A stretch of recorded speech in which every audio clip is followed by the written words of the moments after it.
साथियों, आप सभी का विजय ज्ञान प्लेटफॉर्म पर स्वागत है। इस वीडियो में हम लोग प्रागैतिहासिक काल अर्थात प्री हिस्टोरिक एज को देखेंगे। चूँकि यह जो प्राचीन इतिहास का जो यह अध्याय है, यह अध्याय हम लोग 2 पार्ट के अंतर्गत कर रहे थे। पहला पार्ट हम लोग कर चुके हैं, जिसका लिंक जो है डिस्क्रिप्शन बॉक्स में दिया गया है, जहाँ से आप जाकर के देख सकते हैं यदि आपने उसको नहीं देखा है तो। तथा उस पहले पार्ट में हम लोग जो प्रागैतिहासिक काल है, इसको हम लोग 3 पार्ट में डिवाइड करते हैं। पुरापाषाण काल, मध्य पाषाण काल, नवपाषाण काल अर्थात पैलोलिथिक एज, मेसोलिथिक एज और नियोलिथिक एज। तो पहले पार्ट में हम लोगों ने जो पुरापाषाण काल था, जिसको हम लोग फिर से 3 भागों में डिवाइड करते हैं, पूर्व पुरापाषाण काल, मध्य पुरापाषाण काल और उच्च पुरापाषाण काल। तो उस के संदर्भ में विस्तार से चर्चा की थी। और इस वीडियो के अंतर्गत हम लोग जो बाकी के 2 काल हैं अर्थात मध्य पाषाण काल, नवपाषाण काल, उसकी चर्चा करेंगे। और जो ताम्र पाषाणिक संस्कृति है अर्थात कैलोलिथिक जो कल्चर है, उसके बारे में हम लोग यहाँ पर विस्तार से चर्चा करेंगे। तो चर्चा को प्रारंभ करते हैं। सबसे पहले यहाँ पर हम लोग मध्य पाषाण काल की बात करेंगे। मध्य पाषाण काल, जिसको हम लोग मीसोलिथिक एज के नाम से जानते हैं। तो इस या जो एज है इसके बारे में चर्चा कर लें तो मध्य पाषाण युग का जो आरंभ है ये 8000 ईसा पूर्व के आसपास होती है। यह पूरा पाषाण और नवपाषाण युग के बीच का एक संक्रमण ट्रांजिशन पीरियड था या संक्रमण काल रहा है। इस काल में होता क्या है कि धीरे धीरे तापक्रम बढ़ा और मौसम गर्म और सूखा होने लगा। इस परिवर्तन से मनुष्य का जीवन जो है वो प्रभावित होता है तथा पशु पक्षी तथा पेड़ पौधों की किस्मों या प्रजातियों में भी परिवर्तन हुआ तथा जो औजार बनाने की तकनीक थी उसमें भी परिवर्तन हुआ। परंतु जो मनुष्य पहले छोटे पत्थरों का उपयोग करता था, उसी प्रकार से अब भी छोटे पत्थरों का ही उपयोग करता रहा। परंतु जो शिकार करने की जो तकनीक थी, उस तकनीक में, टेक्नोलॉजी में परिवर्तन होता है। अब न केवल बड़े बल्कि छोटे जानवरों का भी शिकार किया जाने लगा था। और ये जो भौतिक तथा पारिस्थितिक परिवर्तन थे, ये पत्थर पर हुई जो इस समय जो चित्रकारी की गई थी, तो उस चित्रकारी में भी ये चीज़ें प्रतिबिंबित होती हैं। तथा भारत में मध्य पाषाण काल के विषय में जानकारी जो है सर्वप्रथम 1857 ईस्वी में हुई, जब सी एल कार्लाइल ने बिंद क्षेत्र से लघु पाषाण उपकरण खोज निकाले। इसके पश्चात देश के विभिन्न भागों में इस प्रकार के पाषाण उपकरण खोज निकाले गए। अब हम लोग इस समय के जो प्रमुख औजार थे कि किस प्रकार के औजारों का इस्तेमाल किया गया, उन औजारों के संबंध में चर्चा कर लेते हैं। तो मध्य पाषाण युग के औजार जो है छोटे पत्थरों से बने हुए हैं।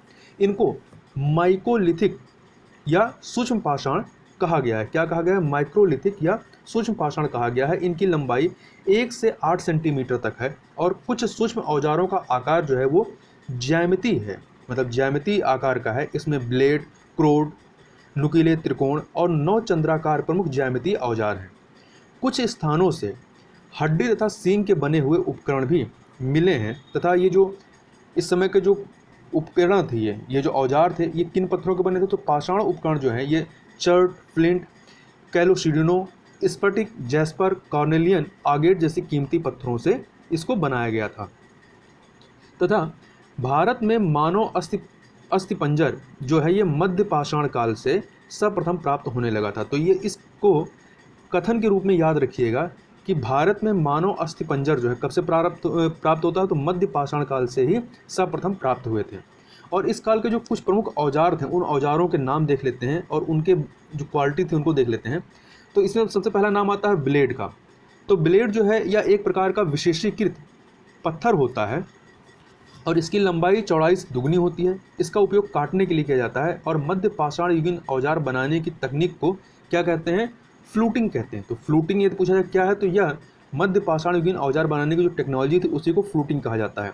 इसके अलावा कुछ अन्य भी उपकरण या औजार थे, जैसे कि क्रोड जो होता है ये आकार में बेलनाकार होता है, जिसकी पूरी लंबाई में फ्लूटिंग के निशान होते हैं और इसमें एक सपाट प्लेटफॉर्म होता है।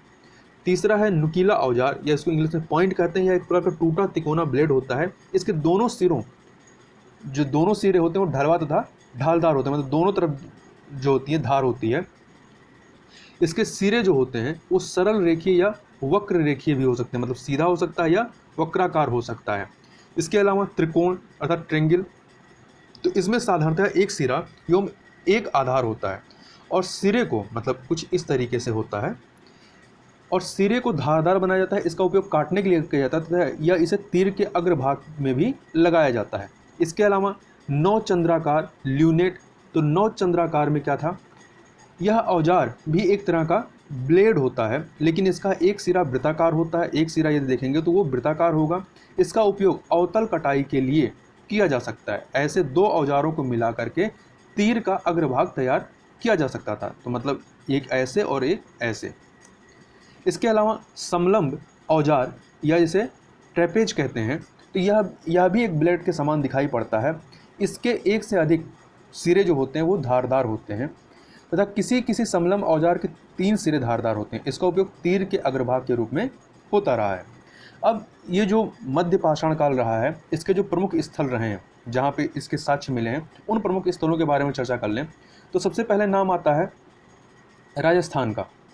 तो राजस्थान के बारे में बात करें तो यहाँ पर पंचप्रद, कौन सा है, पंचप्रद नदी घाटी और सोजत इलाके में सूक्ष्म औजार जो है काफ़ी मात्रा में मिले हैं। यहाँ पाई गई एक महत्वपूर्ण बस्ती जिसका नाम तिलवारा है।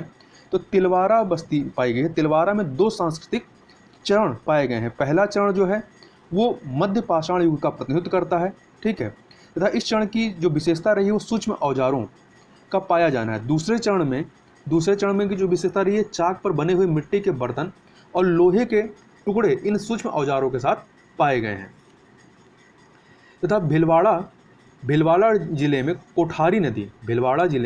कोठारी नदी के तट पर स्थित बागोर जो है, ये भारत का सबसे बड़ा मध्य पाषाणिक स्थल है। तो ये पूछा जाए कि भारत का सबसे बड़ा मध्य पाषाणिक स्थल कौन सा है, तो बागोर, ये कहाँ पर है, राजस्थान के भिलवाड़ा जिले में है।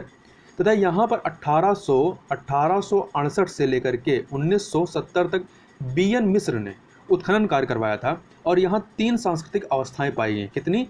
3 सांस्कृतिक अवस्थाएं पाई गई हैं। तथा रेडियो कार्बन डेटिंग से अवस्था, ये एक या संस्कृत की सबसे प्रारंभिक अवस्था का जो समय है वो आपका 5000 ईसा पूर्व से लेकर के 2000 ईसा पूर्व निश्चित किया गया है।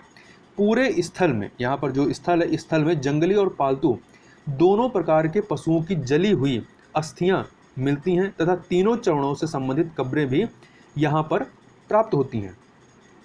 यहाँ मानव कंकाल भी मिला है। इसके अलावा झोपड़ियों और खड़ंजों द्वारा फरसों के साक्ष्य भी जो हैं वो प्राप्त हुए हैं। और यहाँ का जो उद्योग है मुख्य रूप से फलकों पर आधारित है तथा पत्थर की वस्तुओं में छल्ला पत्थर भी शामिल रहा है। अगले स्थल की तरफ चलें तो गुजरात आता है। गुजरात, यहाँ पर ताप्ती, नर्मदा, माही और साबरमती नदियों के आसपास कई मध्य पाषाण युगीन स्थल प्राप्त हुए हैं। इनमें जो महत्वपूर्ण स्थल हैं वो अक्खज, बलसाना, हीरापुर और लंघनाज हैं। ये महत्वपूर्ण स्थल हैं। इनमें से HD संकालिया द्वारा उत्खनित लंघनाज जो है, लंघनाज स्थल की विशेषता यह है कि शुष्क क्षेत्र में उद्घाटित यह पहला स्थल है जिससे मध्य पाषाणिक संस्कृति के विकास का क्रम पता चलता है। यहाँ रेत के ठोस टीलों के 100 से अधिक स्थल मिले हैं तथा लंघनाज में 3 सांस्कृतिक अवस्थाएं पाई गई हैं। पहले चरण में सूक्ष्म पाषाण उपकरण, कब्रें और पशुओं की हड्डियां मिली हैं तथा सूक्ष्म औजारों में ब्लेड, त्रिकोणीय औजार, अर्धचंद्राकार औजार, खुरचनी और तक्षणी प्रमुख है। और यहाँ से 14 मानव कंकाल भी प्राप्त हुए हैं। आगे चलते हैं। अगला है उत्तर प्रदेश। तो उत्तर प्रदेश की बात करें तो यहाँ पर इलाहाबाद प्रतापगढ़ क्षेत्र में स्थित सराय नहर राय अत्यंत महत्वपूर्ण स्थल है। इसके बारे में परीक्षा में कई बार पूछा भी गया है। यहाँ का उत्खनन कार्य जो है GR शर्मा द्वारा संपन्न हुआ। यहाँ पर एक छोटी बस्ती के साक्ष्य मिले और इसके अतिरिक्त अनेक छोटी भट्टियाँ एवं एक बड़ी सामुदायिक भट्टी तथा झोपड़ी का फर्श और कई कब्रें भी यहाँ पर मिली हैं। यहीं से स्तंभ गर्त के भी प्रमाण मिले हैं।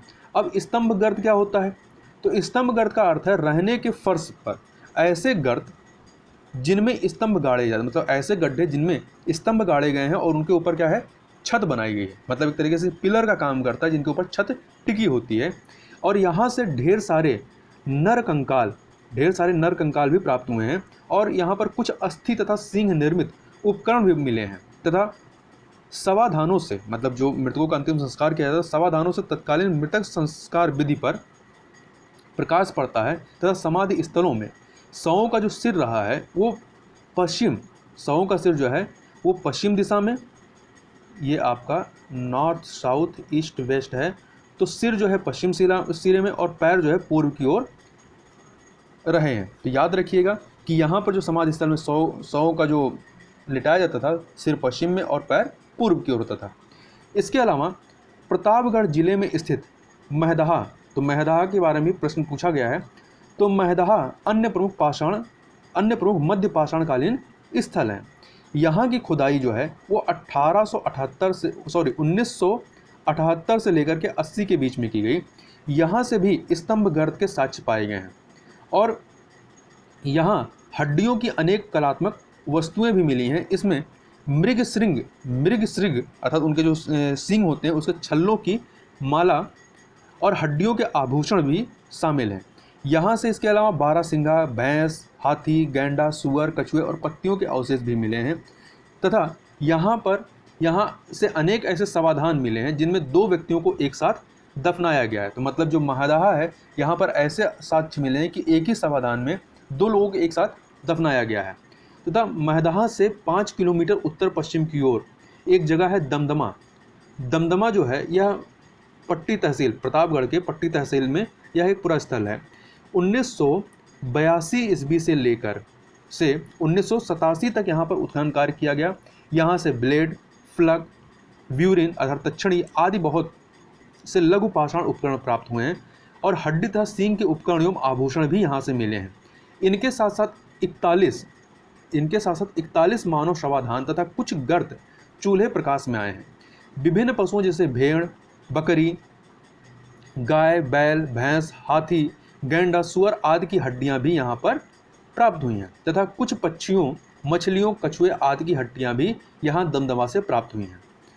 इसके अलावा उत्तर प्रदेश के इलाहाबाद जनपद में स्थित चौपानी मांडो, तो याद रखिए चौपानी मांडो कहाँ पर है, तो इलाहाबाद में। तो चौपानी मांडो नामक पुरातात्विक स्थल से पूर्व पाषाण काल से लेकर के उत्तर मध्य पाषाणिक काल तक संस्कृतियों का एक अनुक्रम देखने को मिलता है।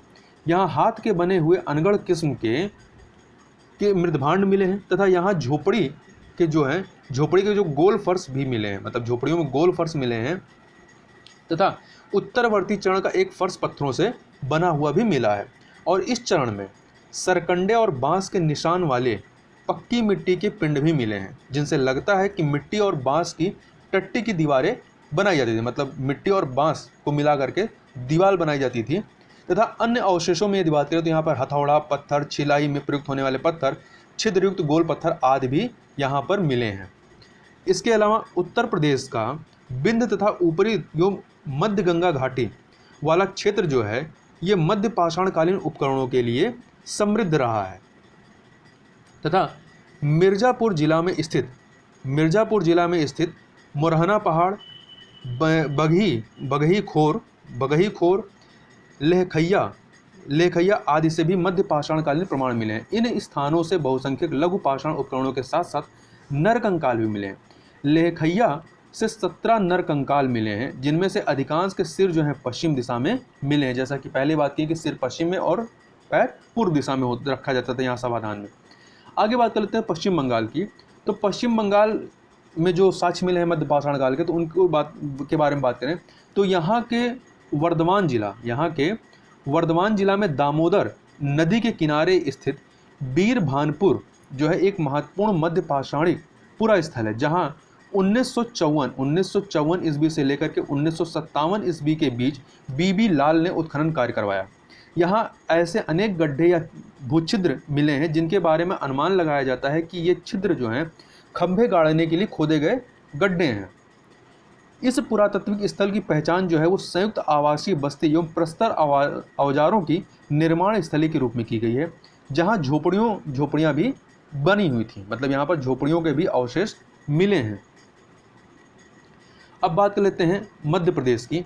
तो मध्य प्रदेश की बात करें तो यहाँ के होशंगाबाद जिले के आदमगढ़ शैलाश्रय समूह से 25,000 सूक्ष्म पाषाण औजार प्राप्त हुए हैं। इन आश्रयों में जो सामग्री मिली है उसमें मुख्य रूप से गधे का टूटा हुआ अग्रभाग है। इसके अलावा गोल छल्ले हैं, पत्थर तथा पालतू पशुओं कुत्तों, बकरी, भैंस, भेड़, सुअर, सांभर, बारसिंगा, हिरन, खरगोश आदि की अस्थियां मिली हुई हैं। यहाँ पर ये सारे नाम लिखे हुए हैं।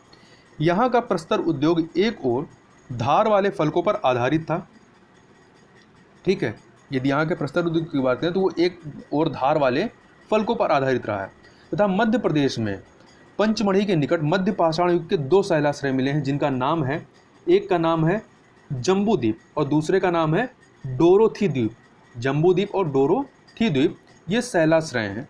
यहाँ गैर मृदभांड सूक्ष्म पाषाण चरण के बाद मृदभांड सूक्ष्म पाषाण चरण का प्रारंभ होता है यहाँ से। तथा मध्य प्रदेश में भीमबेटका की तीसरी परत से जो है मृदभांड विहीन सूक्ष्म पाषाण उद्योग का पता चलता है। और इस परत में 2-1 से मृदभांडों से परत 2 और परत नंबर 1 से मृदभांडों से युक्त सूक्ष्म पाषाण उद्योग का पता चलता है। आगे बात कर लेते हैं महाराष्ट्र की। तो महाराष्ट्र में क्या होता है कि सन 1950 ईस्वी में के.आर.बी.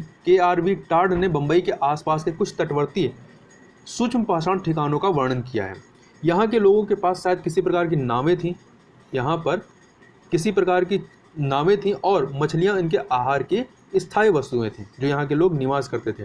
तथा कोंकण के तटवर्ती क्षेत्रों से काशुशोल, जैनीरे, बभलगो, जलगढ़ आदि से सूक्ष्म पाषाणिक उपकरण प्राप्त हुए हैं। तथा महाराष्ट्र के धुनिया एवं पुणे जिलों से भी ऐसे ही अवशेष प्राप्त होते हैं। इसके अलावा आंध्र प्रदेश की बात करें तो आंध्र प्रदेश के जो मुख्य या प्रमुख जो मध्य पाषाणिक स्थल रहे हैं तो इसमें नागार्जुनकोंडा, गिद्दलपुर और रेनीगुट्टा के यहाँ के स्थलों से मध्य पाषाणिक उपकरण प्राप्त हुए हैं। इसके अलावा आगे चलते हैं कर्नाटक। तो यहाँ बंगलौर के निकट जल्लालहल्ली के आसपास स्थित पुरातात्विक स्थलों में एक विशेष प्रकार के स्फटिक उद्योग का संचालन किया जाता था। मतलब पत्थर से बनने वाली चीज़ों के उद्योग का संचालन किया जाता था। यहाँ के प्रस्तर उद्योग या प्रस्तर औजार उद्योग की एक नवीन विशेषता जो थी वो रोमन लीप के डी अक्षर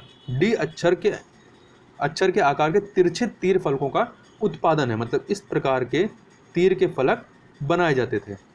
कर्नाटक के सगनकल्लू, बेलगांव आदि से क्वार्टज से निर्मित सूक्ष्म पाषाण औजार प्राप्त हुए हैं। आगे चलते हैं तमिलनाडु। तो तमिलनाडु की बात करें तो यहाँ टेरी समूह नाम से ज्ञात तटवर्ती प्रागैतिहासिक स्थलों के विशिष्ट समूहों का पता चलता है। और यहाँ के प्रस्तर उद्योग का प्रमुख कच्चा माल जो है वो स्फटिक और हल्का भूरा मृग प्रस्तर है। यहाँ की सल्क जो पत्थर की ऊपरी परत होती है तो सल्क परंपरा बहुत सशक्त है। योम छोटी चक्राकार गुल्लियों तथा अर्धचंद्राकार तिरछी नोक वाले तीर और बेधनियाँ यहाँ के मुख्य जो है प्रस्तर औजार रहे। मतलब पत्थर से बनने वाले औजार थे। यहाँ का प्रस्तर उद्योग वस्तुतः तटवर्ती मध्य पाषाणकालीन मछुआरा समुदाय का उद्योग था, चूँकि समुद्र किनारा रहा है। अब ये जो मध्य पाषाण काल रहा है इसकी जो जीवन शैली है उस जीवन शैली के बारे में बात कर लेते हैं।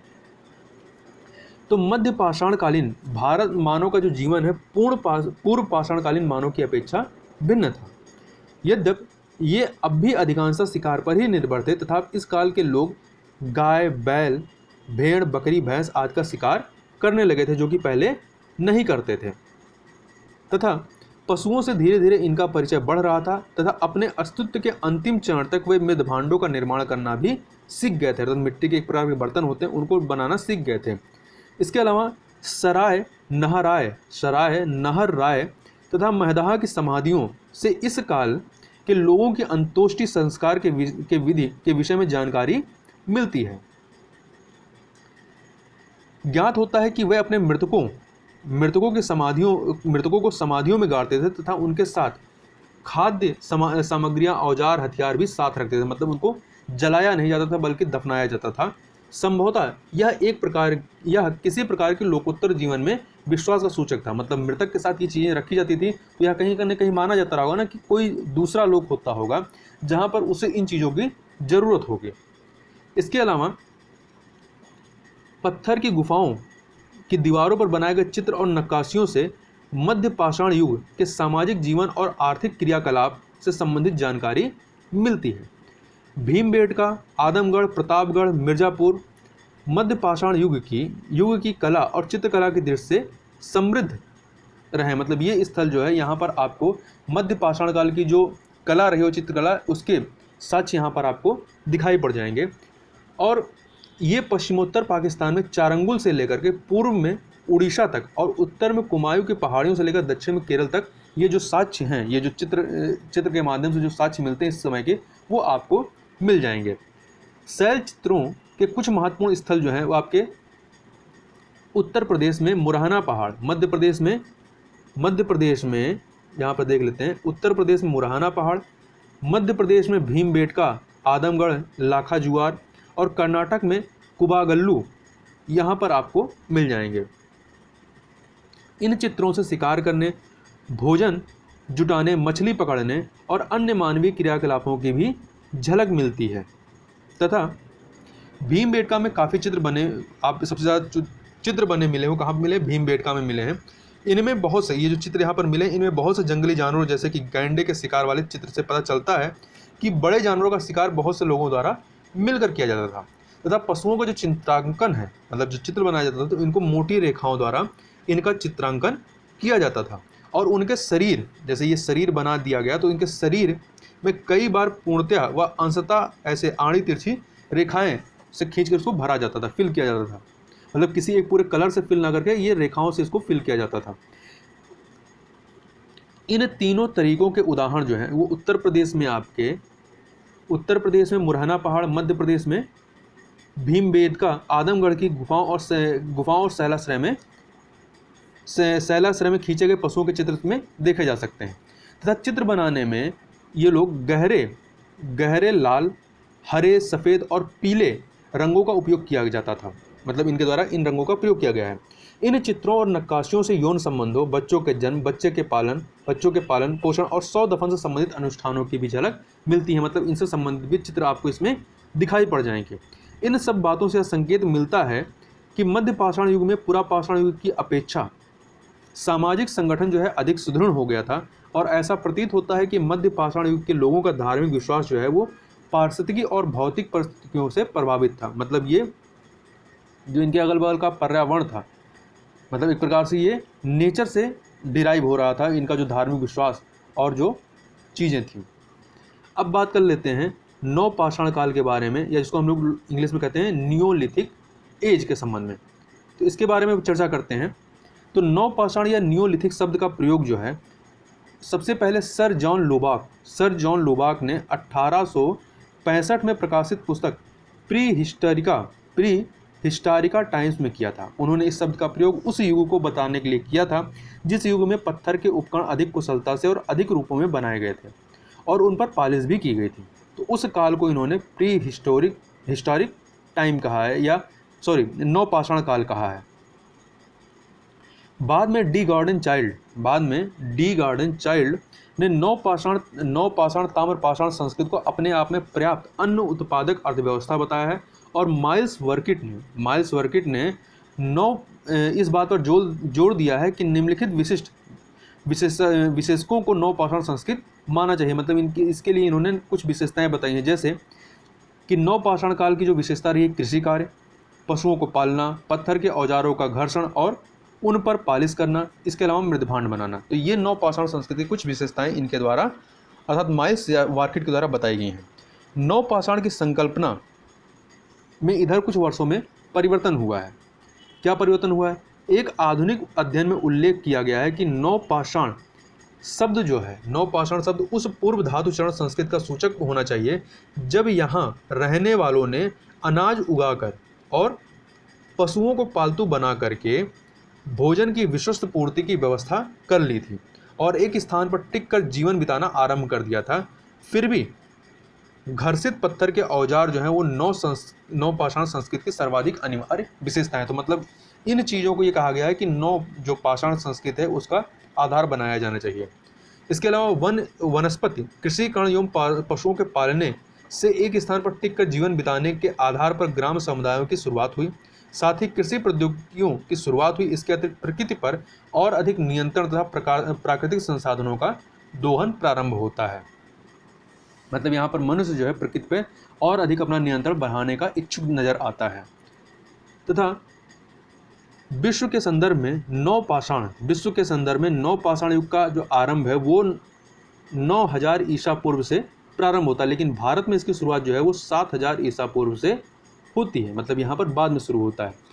खेती पर आधारित नवपाषाणकालीन संस्कृत का प्रारंभिक जो साक्ष्य भारत पाक क्षेत्र के पश्चिमोत्तर भाग में बुनियादी तौर पर क्वेटा जो घाटी है, क्वेटा घाटी में लोरालाई और जोब नदियों की घाटियों से में प्राप्त होता है।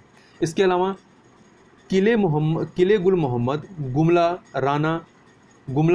राना घुंडई, अंजीरा, मुंडी गाक और मेहरगढ़ जो कच्ची मैदान में स्थित हैं। यहाँ से भी पुरातत्वीय स्थलों, यहाँ के जो पुरातत्वीय स्थल हैं, यहाँ से 7000 से लेकर के 5000 ईसा पूर्व के आसपास के साक्ष्य मिलते हैं, या इस समय के साक्ष्य यहाँ पर मिलते हैं। इससे पता चलता है कि मेहरगढ़ से लगभग 7000 ईसा पूर्व में बसने, मतलब यहाँ पर जो है मेहरगढ़ में लगभग 7000 ईसा पूर्व में लोग बसना शुरू हो गए थे। और खेती और पशुपालन के प्रादुर्भाव के साथ धर्म और समाज के क्षेत्रों में उन कर्मों से संबंधित अन्य आचार व्यवहारों का भी विकास हुआ। उदाहरण के तौर पर हमें मरणोपरांत जीवन, मृत्यु के बाद पुनर्जीवन, आत्मा के देहांतरण और पुनर्जन्म चक्र के संबंध में विश्वास जैसी नई अवधारणाओं के उदय देखने को मिलते हैं। इसके अलावा स्थायी बसाव के फलस्वरूप नई दस्तकारियों जैसे मृदभांड बनाने की कला का विकास होता है। यद्यपि पशुपालन की शुरुआत जो है वो मध्य पाषाण काल से ही हो गई थी, मतलब पशुपालन यदि कहा जाए कब से प्रारंभ हो तो मध्य पाषाण काल से शुरू होती है, परंतु इस काल में अर्थात नवपाषाण काल में जंगली पशुओं को अत्यधिक संख्या में पालतू बनाया गया तथा भारत में गाय, बैल, भैंस, भेड़, बकरी, कुत्ता आदि का पालन किया जाने लगा। और परंतु घोड़ा पालन के विषय में विद्वान जो है एक मत नहीं है कि घोड़ा पालन इस समय प्रारंभ हुआ था या नहीं हुआ था। यहाँ पर दिखा पूर्व में मानव शरीर ढकने के लिए पशु चर्म, पत्तों एवं छालों का प्रयोग करता था। जो मनुष्य था वो अपने शरीर को ढकने के लिए अर्थात कपड़े के तौर पे वो पशु चर्म का, पत्तों एवं छालों का प्रयोग करता था। परंतु इस काल में उसने जो है नवपाषाण काल में वस्त्र निर्माण करना सीख लिया था। और इसके अलावा भीमबेटका में प्रयुक्त रंग इस तथ्य की पुष्टि करते हैं कि वस्त्रों को रंगने की शुरुआत भी इस काल में हो गई थी। तो याद रखिएगा कि वस्त्रों का निर्माण करना, बनाना और उसको रंगने की जो कला है वो नवपाषाण काल में आकर के विकसित होती है। इसके अलावा अग्नि का उपयोग जो है यह इस काल की महत्वपूर्ण उपलब्धि थी। अग्नि के उपयोग से भोजन पकाए जाने की तकनीक प्रारंभ हो गई थी, मतलब अग्नि की खोज तो पहले ही हो गई थी, परंतु जो उसके अनुप्रयोग थे वो अनुप्रयोग आपका आकर के नवपाषाण काल में प्रारंभ होता है। तो अग्नि के उपयोग से भोजन पकाए जाने की तकनीक प्रारंभ हुई। अग्नि ने अंधकार में प्रकाश फैलाया था। शरीर में ऊर्जा का संचार भी अग्नि के कारण ही संभव हुआ, मतलब इससे गर्मी लेने के लिए और अंधेरे को दूर करने के लिए इसका प्रयोग किया जाने लगा। तथा नवपाषाण युग के अंतिम दौर में धातुओं के उपयोग की शुरुआत होती है। तांबा जो था सप्रथम इस्तेमाल होने लगा, मतलब सप्रथम इस्तेमाल होने वाली धातु थी, तो तथा तांबा सप्रथम इस्तेमाल होने लगा। इसी कारण यह काल जो है, यह पूरा काल जो है क्या कहलाता है? ताम्रकाल। नवपाषाण काल जो है ये ताम्रकाल कहलाता है। तथा मनोरंजन के साधनों में यदि बात करें तो यहाँ पर नृत्य गान और आखेट जो है ये मनोरंजन साधन के रूप में प्रमुख थे। तथा भीमबेटका के चित्र जो है लोगों में इस कला के प्रति रुचि प्रकट करते थे। मतलब यदि आप उनके चित्र को देखेंगे तो आप पता चलेगा कि इनके जो मनोरंजन साधन थे नृत्य गान और आखेट, इसमें इनकी रुचि भी दिखाई पड़ती है। अब थोड़ी सी जो इनके समय जो अंत्येष्टि संस्कार होता था उसके बारे में बात कर लें तो इस काल में अंत्येष्टि संस्कार के निम्नलिखित कई सारे रूप दिखाई पड़ते हैं। जैसे आपका शिष्ट समाधि। तो शिष्ट समाधि क्या थी? तो शिष्ट समाधि में यह था कि एक आयताकार खाई के चारों ओर पाषाण से संदूक की आकृति बना करके, चारों ओर पाषाण से संदूक की यहाँ पर आकृति बनाकर मृतात्मा की अस्थियाँ रखी जाती थी।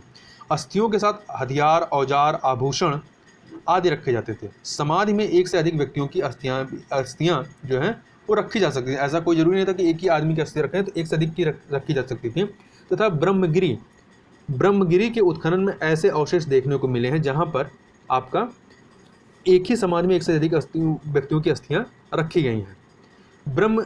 इसके अलावा पुद्दुकोट्टा शिष्ट समाधि में कुछ परिवर्तन जो है वो बीच में एक छेद वाला पत्थर रखकर किया गया। जो ये वाला शिष्ट समाधि थी पुद्दुकोट्टा, इसमें परिवर्तन किया गया कि जो समाधि स्थल तो उसमें एक छेद वाला पत्थर रखा गया। इसके अलावा अगला जो इसमें अंत्योदय संस्कार के रूप हैं पिट सर्कल। पिट सर्कल में क्या किया जाता था? तो इसमें पिट सर्कल में जो होता था ग्रेनाइट पत्थरों से 8 से लेकर के 12 फीट का एक वृत्त जिसकी गहराई 6 से 8 फीट होती थी। तो ये यहाँ पर गड्ढे बनाए जाते थे। संभवतः शुरू में लकड़ी की अर्थी पर शव को रखा जाता था तथा शव के गल जाने पर अस्थियां एकत्र करके समाधि में रखी जाती थी और अस्थियों के साथ आभूषण, मृदभांड आदि जो थे वो भी यहाँ पर रखे जाते थे और उसके अवशेष अभी हमें उपलब्ध हुए हैं। ब्रह्मगिरी जो कि आपका मैसूर में है, तो इसके उत्खनन में ऐसी समाधियों के अवशेष मिले हैं। इसके अलावा कैर्न सर्कल, तो कैर्न सर्कल के बारे में देखें तो ये आपका जो है पाषाणों से निर्मित समाधि में अस्थि पात्र एवं भस्म पात्र रखे जाने की परंपरा यहाँ पर दिखाई पड़ती है। इस प्रकार के समाधियाँ जो है आपके चेन्नई के चिंगल क्षेत्र में देखी गई हैं।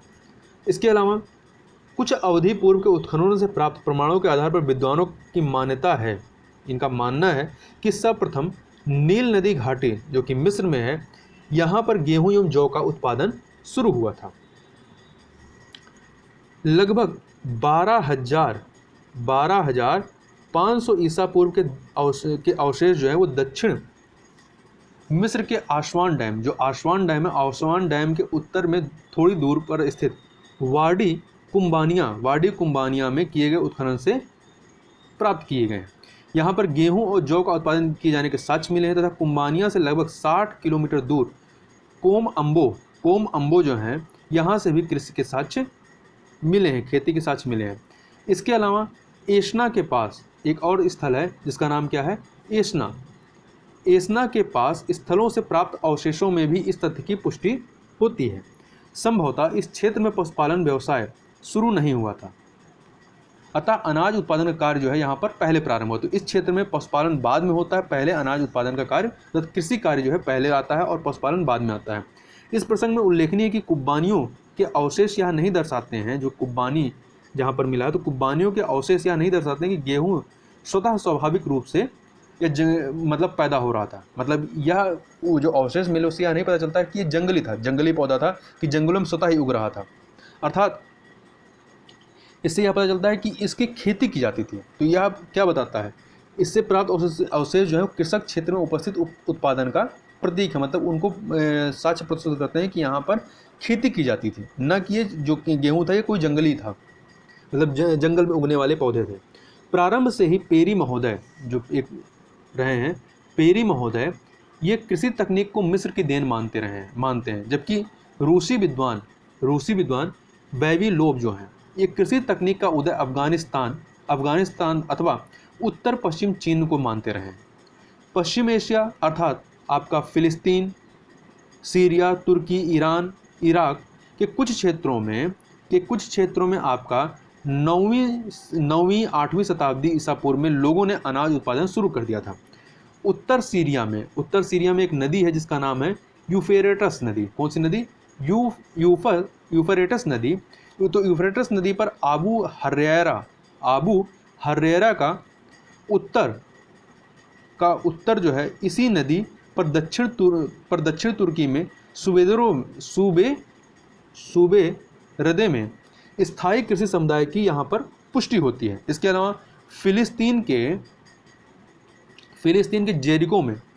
के जेरिको में 8,500 ईसा पूर्व से लेकर के 8,500 ईसा पूर्व से 7,500 ईसा पूर्व के बीच एक बस्ती में अनाज उत्पादन के संकेत हमें मिलते हैं। तथा उत्खनन से जेरिको, ये जो जेरिको स्थल है, जेरिको के चातुर्दिक मतलब चारों तरफ जो है 2 मीटर चौड़ी पत्थर की दीवार एवं गोल मीनारों के अवशेष मिले हैं। तो इससे यह पता चलता है कि यहाँ किलेबंदी का संसार में प्रारंभिक साक्ष्य मिलता है। मतलब एक प्रकार से यहाँ पर जो नगर होते हैं उस पर किलेबंदी की गई है। तो यह जो साक्ष्य या किलेबंदी का संसार में प्रारंभिक साक्ष्य इसको माना गया है, जो कि आपका फिलिस्तीन के जेरिको में पाया गया है। तथा दक्षिण तुर्की स्थित एक जगह है जिसका नाम है हुयूक नामक बस्ती। तो हुयूक नामक बस्ती में गेहूं, जौ एवं मटर की खेती के प्रमाण मिले हैं तथा संभवतः भेड़ बकरी जैसे जानवरों को यहाँ पर पाला जाता था। तथा उत्खनन जब किया गया तो उत्खनन में मकान की दीवारों पर बिना सिर के मानव शव को निगलते हुए गिद्ध के चित्र तथा वल्चर के चित्र, फूटती ज्वालामुखी आदि के अंकन भी इसमें देखने को मिले हैं।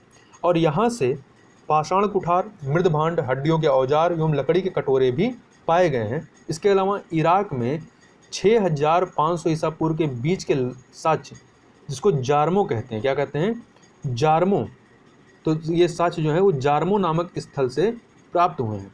और बड़ी संख्या में मकानों में आंगन, कई कमरे होना इस तथ्य को इंगित करता है कि यहाँ पर कोई बड़ी बस्ती थी और यहाँ पर भेड़ बकरी पालन एवं कृषि द्वारा जीविकोपार्जन के संकेत भी मिले हैं। आगे चलते हैं, आगे बात कर लेते हैं भौगोलिक क्षेत्र की, कि इनके पूरे भारत में जिनका भौगोलिक क्षेत्र है जहाँ पर इनके साक्ष्य मिले, उन साक्ष्यों को देख लेते हैं। तो विद्वानों ने प्राप्त स्थलों के आधार पर 9 पाषाण संस्कृतियों को मोटे रूप में 6 भौगोलिक क्षेत्रों में, कितने, 6 भौगोलिक क्षेत्रों में इसको डिवाइड किया गया है। तो अब ये 6 भौगोलिक क्षेत्रों को एक एक करके देख लेते हैं। सबसे पहले बात कर लेते हैं उत्तर पश्चिमी क्षेत्र की या उत्तर पश्चिम क्षेत्र की। तो वर्तमान अफगानिस्तान एवं पाकिस्तान में पुराविदों ने ऐसी गुफाएं खोजी हैं जहां लोगों द्वारा 7000 ईसा पूर्व में भेड़ एवं बकरियां पाली जाती थीं और यहीं से गेहूं एवं जौ की खेती के प्रारंभिक साक्ष्य कहाँ से मिलते हैं आपके, वो उत्तर पश्चिम क्षेत्र से मिलते हैं। तथा यहाँ पर एक महत्वपूर्ण स्थल है मेहरगढ़। तो मेहरगढ़ के बारे में देखें तो मेहरगढ़ जो है यह क्वेटा से लगभग 150 किलोमीटर दूर स्थित है। इस स्थल पर उत्खनन से पता चलता है कि इस क्षेत्र का पूर्व मृदभांड नवपाषाण काल से संबंध हड़प्पा काल तक एक लंबा सांस्कृतिक इतिहास रहा है। मतलब यहाँ पर कई सारे आपका जो पूर्व मृदभांड वाला नवपाषाण काल है तो वहाँ से लेकर हड़प्पा काल तक का यहाँ पर सांस्कृतिक इतिहास मिलता है। तथा मेहरगढ़ जब आप हड़प्पा संस्कृत पढ़ेंगे तो वहाँ पर भी मेहरगढ़ का नाम आएगा। तो मेहरगढ़ से ताबा गलाने के स्पष्ट प्रमाण यहाँ पर मिले हुए हैं। यहाँ नवपाषाण काल के 2 स्तर प्राप्त हुए हैं, 2 फेजेज प्राप्त हुए हैं तथा हड़प्पा कालीन अवशेष जो है ऊपरी स्तरों अर्थात ऊपरी जो फेज है वहाँ से मिलते हैं। यहाँ के नवपाषाण कालीन संस्कृत के प्रारंभिक चरण में मृदभांड अनुपस्थित, मतलब प्रारंभ में यहाँ पर मृदभांड नहीं मिलते हैं तथा मेहरगढ़ से गेहूं की 3 एवं जौ की 2 किस्मों के संकेत जो है वो यहाँ पर खेती की जाने के संकेत को बताते हैं। और इसीलिए यहाँ पर इसको क्या कहा जाता है, बलूचिस्तान की रोटी का टोकरी कहा जाता है। क्या कहा जाता है, बलूचिस्तान की रोटी की टोकरी किसको कहा जाता है, मेहरगढ़ को कहा जाता है। इसके अलावा यहाँ पर कच्ची ईंटों के आयताकार मकानों में लोग रहते थे। मतलब मकान किस प्रकार के होते थे, तो कच्ची ईंटों के बनाए जाते थे, आयताकार बनाए जाते थे। संभवतः आवासीय परिसर जो होता था, घर का जो घेरा होता था, उसी परिसर में भंडारण के लिए अलग से व्यवस्था की जाती थी तथा प्राप्त औजारों में प्रस्तर कुठार, घर्षण पाषाण आदि प्रमुख रहे हैं। तथा मेहरगढ़ के जो द्वितीय काल रहा या द्वितीय फेज रहा है, इससे गेहूं, जौ, अंगूर एवं कपास की खेती के प्रमाण मिलते हैं। तथा पुराविदों का अनुमान है कि हड़प्पा निवासियों ने गेहूं, जौ एवं कपास की खेती की तकनीक जो है वो मेहरगढ़ के पूर्वजों से ग्रहण की होगी। तथा मेहरगढ़ से प्राप्त इस साक्ष्य के कारण इस सिद्धांत को संशोधित करना पड़ेगा कि कृषि और पशुओं को पालने का कार्य जो है भारतीय उपमहाद्वीप की ओर पश्चिम एशिया से फैला था, जबकि हम यहाँ पर देखते हैं कि यहीं से आपका हड़प्पा काल तक चलता है। अब अगले क्षेत्र की तरफ जो 6 भौगोलिक क्षेत्र हैं उनमें से दूसरा जो क्षेत्र है आपका उत्तरी क्षेत्र। तो इसके बारे में बात करें तो इस क्षेत्र में कश्मीर प्रांत में इसे 2 महत्वपूर्ण स्थल बुर्जहोम एवं गुफकराल, तो इसके बारे में कई बार परीक्षा में पूछा गया है तो इसको याद रखिएगा, बुर्जहोम एवं गुफकराल का उल्लेख किया जाता है। कश्मीर घाटी में ग्राम बस्तियों का लगभग 2500 ईसा पूर्व आविर्भाव होता है। सबसे पहले हम लोग बुर्जहाम की बात कर लेते हैं। तो बुर्जहाम जिसका साहित्यिक अर्थ जो होता है वो क्या होता है, जन्म स्थान होता है। यह श्रीनगर से उत्तर पश्चिम की ओर 16 किलोमीटर दूर स्थित है और इस स्थल की खोज 1935 ईस्वी में डी टेरा तथा पीटरसन ने की थी तथा बी के थॉपर ने इस संस्कृत के मध्य पाषाणिक खाद्य संग्राहक एवं नव पाषाणिक खाद्य उत्पादक अर्थव्यवस्था अर्थात 2 स्तरों का यहाँ पर अध्ययन किया गया, एक मध्य पाषाणिक और दूसरा नव पाषाणिक। तथा प्रथम यदि बात करें जो प्रथम स्तर रहा है, तो प्रथम में शिकारी संग्रहकर्ताओं के स्क्रेपर, हार्पून आपका छिद्रक, सुइयां, कुल्हाड़ियां आदि प्राप्त हुई तथा यहाँ से जो प्रथम स्तर है, तो यहाँ नवपाषाणकालीन लोग एक झील के किनारे गर्तावासों में अर्थात गर्त होम में रहते थे। तो ये गर्तावास कहाँ पाए गए हैं? बुर्ज होम में पाए जाते हैं। तो ये पूछा गया है। तथा ये जो होते थे, ये जो निवासी थे यहाँ गर्तावासों में रहते थे, ये शिकार तथा मछली पर जीते थे। और जो दूसरी अवस्था, ये तो प्रथम अवस्था थी, दूसरी अवस्था में मिट्टी की ईंटों के बड़े घरों का रहने का पता चलता है। तो ये पहले फेज में गर्तावासों में रहते थे, दूसरे फेज में ये मिट्टी के ईंटों के बड़े बड़े घर बनाने लगे थे। तथा खेती का भी अनुमान यहाँ पर व्यक्त किया जाता है। और एक कब्र मिली है, जो मिली है, तो कब्र से मालिक के साथ कुत्ते को दफनाए जाने का प्रमाण मिलता है। तो याद रखिएगा, कब्र से मालिक के साथ कुत्ते को दफनाए जाने का प्रमाण कहाँ मिला है? तो बुर्ज होम से मिला है। और यहाँ से प्राप्त तांबे के वाड़ाग्र, मतलब तांबे का वाड़ाग्र मतलब जो तीर होता है, तीर का जो आगे का सिरा होता है, ये वाड़ाग्र होता है, ये तांबे को बनाया जाता है। तो यहाँ से प्राप्त तांबे के वाड़ाग्र धातु के इस्तेमाल को इंगित करते हैं। मतलब वाड़ाग्र जो होते थे किसके बनाए जाते थे? तांबे के धातु के। तब पुराविदों की मान्यता है कि बुर्ज होम से प्राप्त सामग्री का जो है वो स्वात घाटी के सरायखेला तथा घाली गई के साथ सादृश्यता रहा है। अब यहाँ पर याद रखिएगा, तांबे का प्रयोग यहाँ पर मिला है। आगे बात करते हैं गुफकराल के बारे में। गुफकराल की बात करें तो गुफकराल, इसका शाब्दिक अर्थ होता है कुम्हार की गुफा। क्या मतलब होता है? कुम्हार की गुफा। यह श्रीनगर से 41 किलोमीटर दक्षिण पश्चिम में स्थित है। कहाँ पर? दक्षिण पश्चिम में स्थित है। और यहाँ से प्रारंभिक निवास के 3 चरणों का पता चलता है। अब ये तीनों चरण कौन कौन से? प्रथम चरण में देखें तो प्रारंभिक चरण में हमें मृदभांड रहित गर्तावास देखने को मिलते हैं। मतलब यहाँ पर मृदभांड नहीं मिलते, परंतु बाद के 2 चरणों में, दूसरे तीसरों में अनगढ़ किस्म के धूसर मृदभांडों का इस्तेमाल किया जाने लगा था। और इन चरणों में बड़ी संख्या में हड्डियों के औजार भी हमें मिलते हैं। अब तीसरे भौगोलिक क्षेत्र की तरफ चलते हैं, मध्यवर्ती क्षेत्र की तरफ। तो मध्यवर्ती क्षेत्र की यदि बात करें तो मध्यवर्ती नवपाषाणिक संस्कृति की जानकारी हमें गंगा घाटी एवं विंध्य पर्वत के पठारी क्षेत्र में स्थित स्थलों से मिलती है। यहाँ पर प्रमुख स्थलों की बात करें तो कोल्डिहवा है, महगरा को महगड़ा भी कहते हैं, एवं चौपानी मांडो इस भाग के महत्वपूर्ण स्थल रहे हैं तथा इलाहाबाद विश्वविद्यालय के पुरातत्वविदों ने इसका उत्खनन करवाया था। अब सबसे पहले बात कर लेते हैं कोल्डिहवा के बारे में। तो कोल्डिहवा की बात करें तो बेलन नदी पर, कोल्डिहवा कहाँ पर? तो बेलन नदी पर इलाहाबाद के दक्षिण में स्थित कोल्डिहवा स्थित है। तो कहाँ पर है? तो इलाहाबाद में बेलन नदी के किनारे पर। यहाँ 3 सांस्कृतिक अनुक्रम कौन कौन से? नवपाषाण काल, ताम्रपाषाण काल और लौह युग, ये देखे गए हैं। और यहाँ के उत्खनन से 6000 ईसा पूर्व के आसपास धान उगाने का प्रमाण भी मिलता है। तो और इसे, ये जो प्रमाण धान उगाने का मिलता है, इसे चावल खेती का भारत में ही नहीं बल्कि विश्व में सबसे पुराना साक्ष्य माना जाता है। तो चावल की खेती का सबसे जो पुराना साक्ष्य मिलता है वो कहाँ पर मिलता है, या परीक्षा में पूछा गया है, तो आपका कोल्डिहवा में मिलता है। तो इस चीज़ को याद रखिएगा।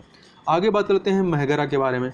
तो महगरा के बारे में बात करें तो इलाहाबाद के पास, तो गंगा नदी के दक्षिण में विंध्य क्षेत्र के निकट महगरा जो है इलाहाबाद के पास के उत्खनन के पास है। तो महगरा के उत्खनन से गोलाकार झोपड़ियों के हमें साक्ष्य दिखाई पड़ते हैं या मिलते हैं। यहाँ पर पशुओं में जो पशु मिले हैं, पशुओं में गाय, बैल, हिरण एवं मछली की हड्डियाँ प्राप्त हुई हैं तथा मिट्टी की गुड़िया भी यहाँ से मिली है। और यहाँ से धान के अलावा जौ की जो खेती के साक्ष्य भी मिले हैं। और यहाँ से एक पशु बाड़ा भी प्राप्त हुआ जहाँ पे पशुओं को रखा जाता था बांध करके। अब आगे बात कर लेते हैं चौपानी मांडो के संबंध में। चौपानी मांडो कहाँ है? इलाहाबाद के पास है। तो इलाहाबाद के पास इस पुरा पाषाण काल से, इस स्थल से पुरा पाषाण काल से लेकर के नवपाषाण काल तक के 3 चरणों का पता चलता है। मतलब पुरा पाषाण काल, मध्य पाषाण काल और नवपाषाण काल, तो 3 चरणों का पता चलता है। और यहाँ मध्य पाषाण कालीन स्तर से मधुमक्खी के छत्ते जैसी झोपड़ियाँ, साझे चूल्हे, ज्यामितीय आकार के सूक्ष्म पाषाण एवं हस्त निर्मित मृदभांड भी मिले हैं। तथा विद्वानों की मान्यता है कि चौपानी मांडो के मृदभांड जो हैं ये संसार के सबसे प्राचीनतम साक्ष्यों में से एक हैं। आगे देखें तो आगे चौथा भौगोलिक क्षेत्र देखते हैं पूर्वी क्षेत्र। तो पूर्वी क्षेत्र की बात करें तो यहाँ के यदि मुख्य स्थलों की बात करेंगे तो मध्य पूर्व में चिराद, चेयर, सेनुआर, तरादीव। तो चिराद कहाँ पे? बिहार में है।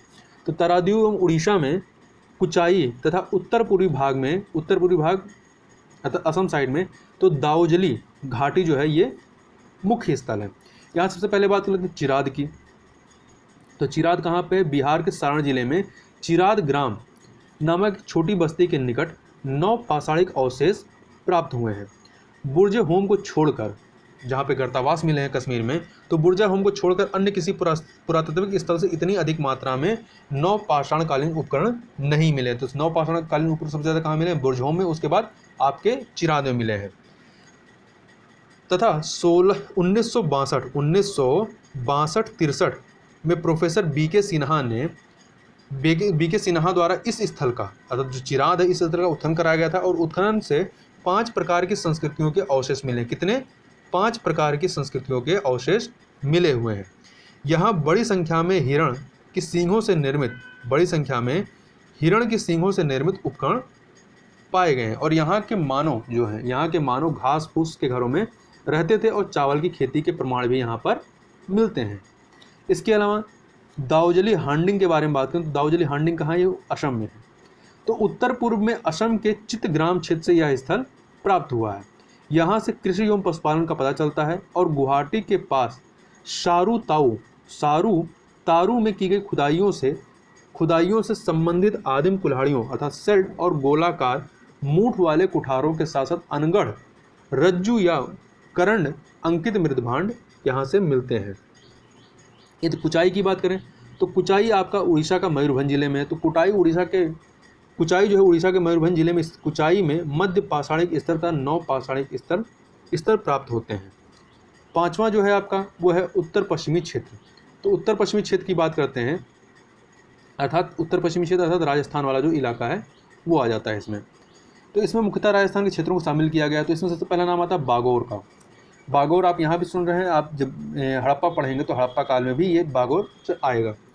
तो बागोर बनास की सहायक कोठारी नदी किनारे भीलवाड़ा से 25 किलोमीटर दूर पर यह स्थल है। यहाँ मध्य पाषाणिक ताम्रयुगीन तथा लौह उपकरण प्राप्त हुए हैं। और यहाँ डॉक्टर बीरेंद्र मिश्र एवं LS लेशानी के निर्देशन में 1967 से लेकर के 1969 के बीच उत्खनन कार्य करवाया गया। और यहाँ से कृषि एवं पशुपालन दोनों के साक्ष्य मिलते हैं। तथा राजस्थान का बागोर एवं मध्य प्रदेश का आदमगढ़ जो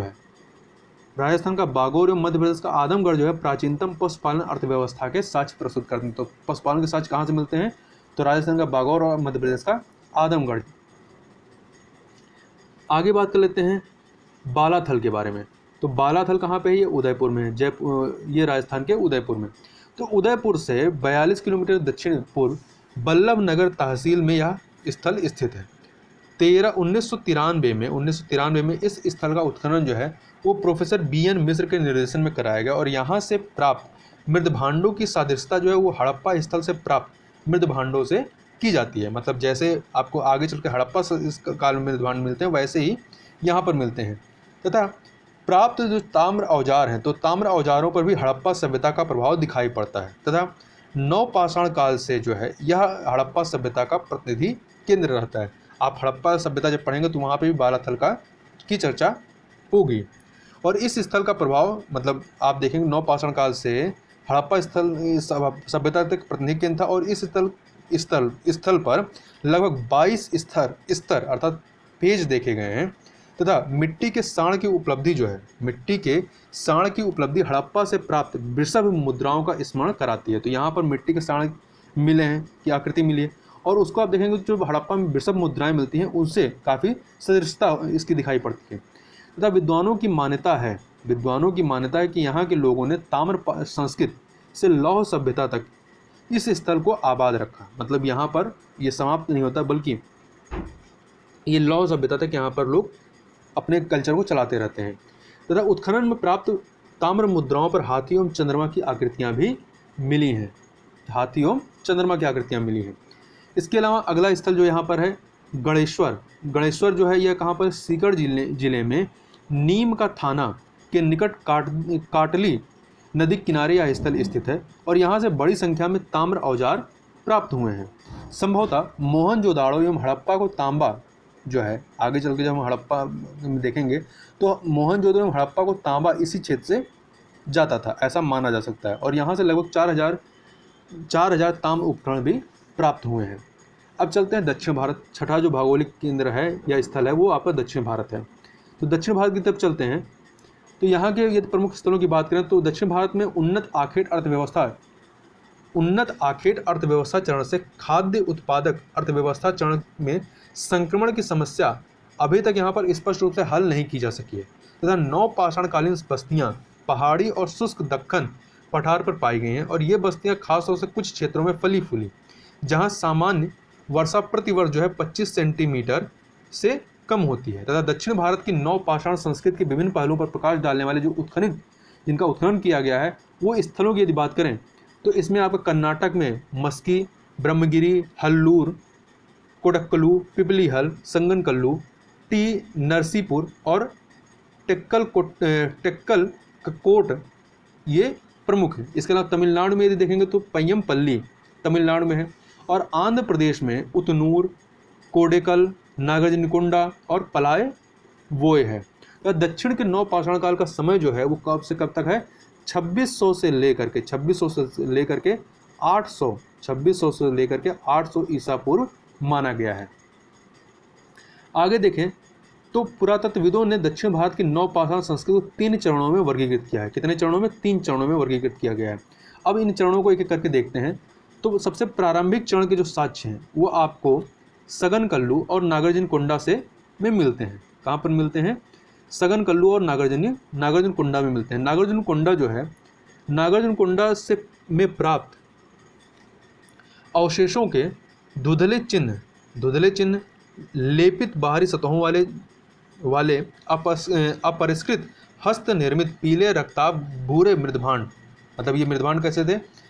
तो एक तो आपको यहाँ पे आवासों के धुंधले चिन्ह मिलते हैं, इसके अलावा जो मृदभांड मिलते हैं वो बाहरी सतहों पर लेप किया जाता है उस पर, और अपरिष्कृत हस्त निर्मित थे और ये पीले रक्ताभ और भूरे कलर के होते थे।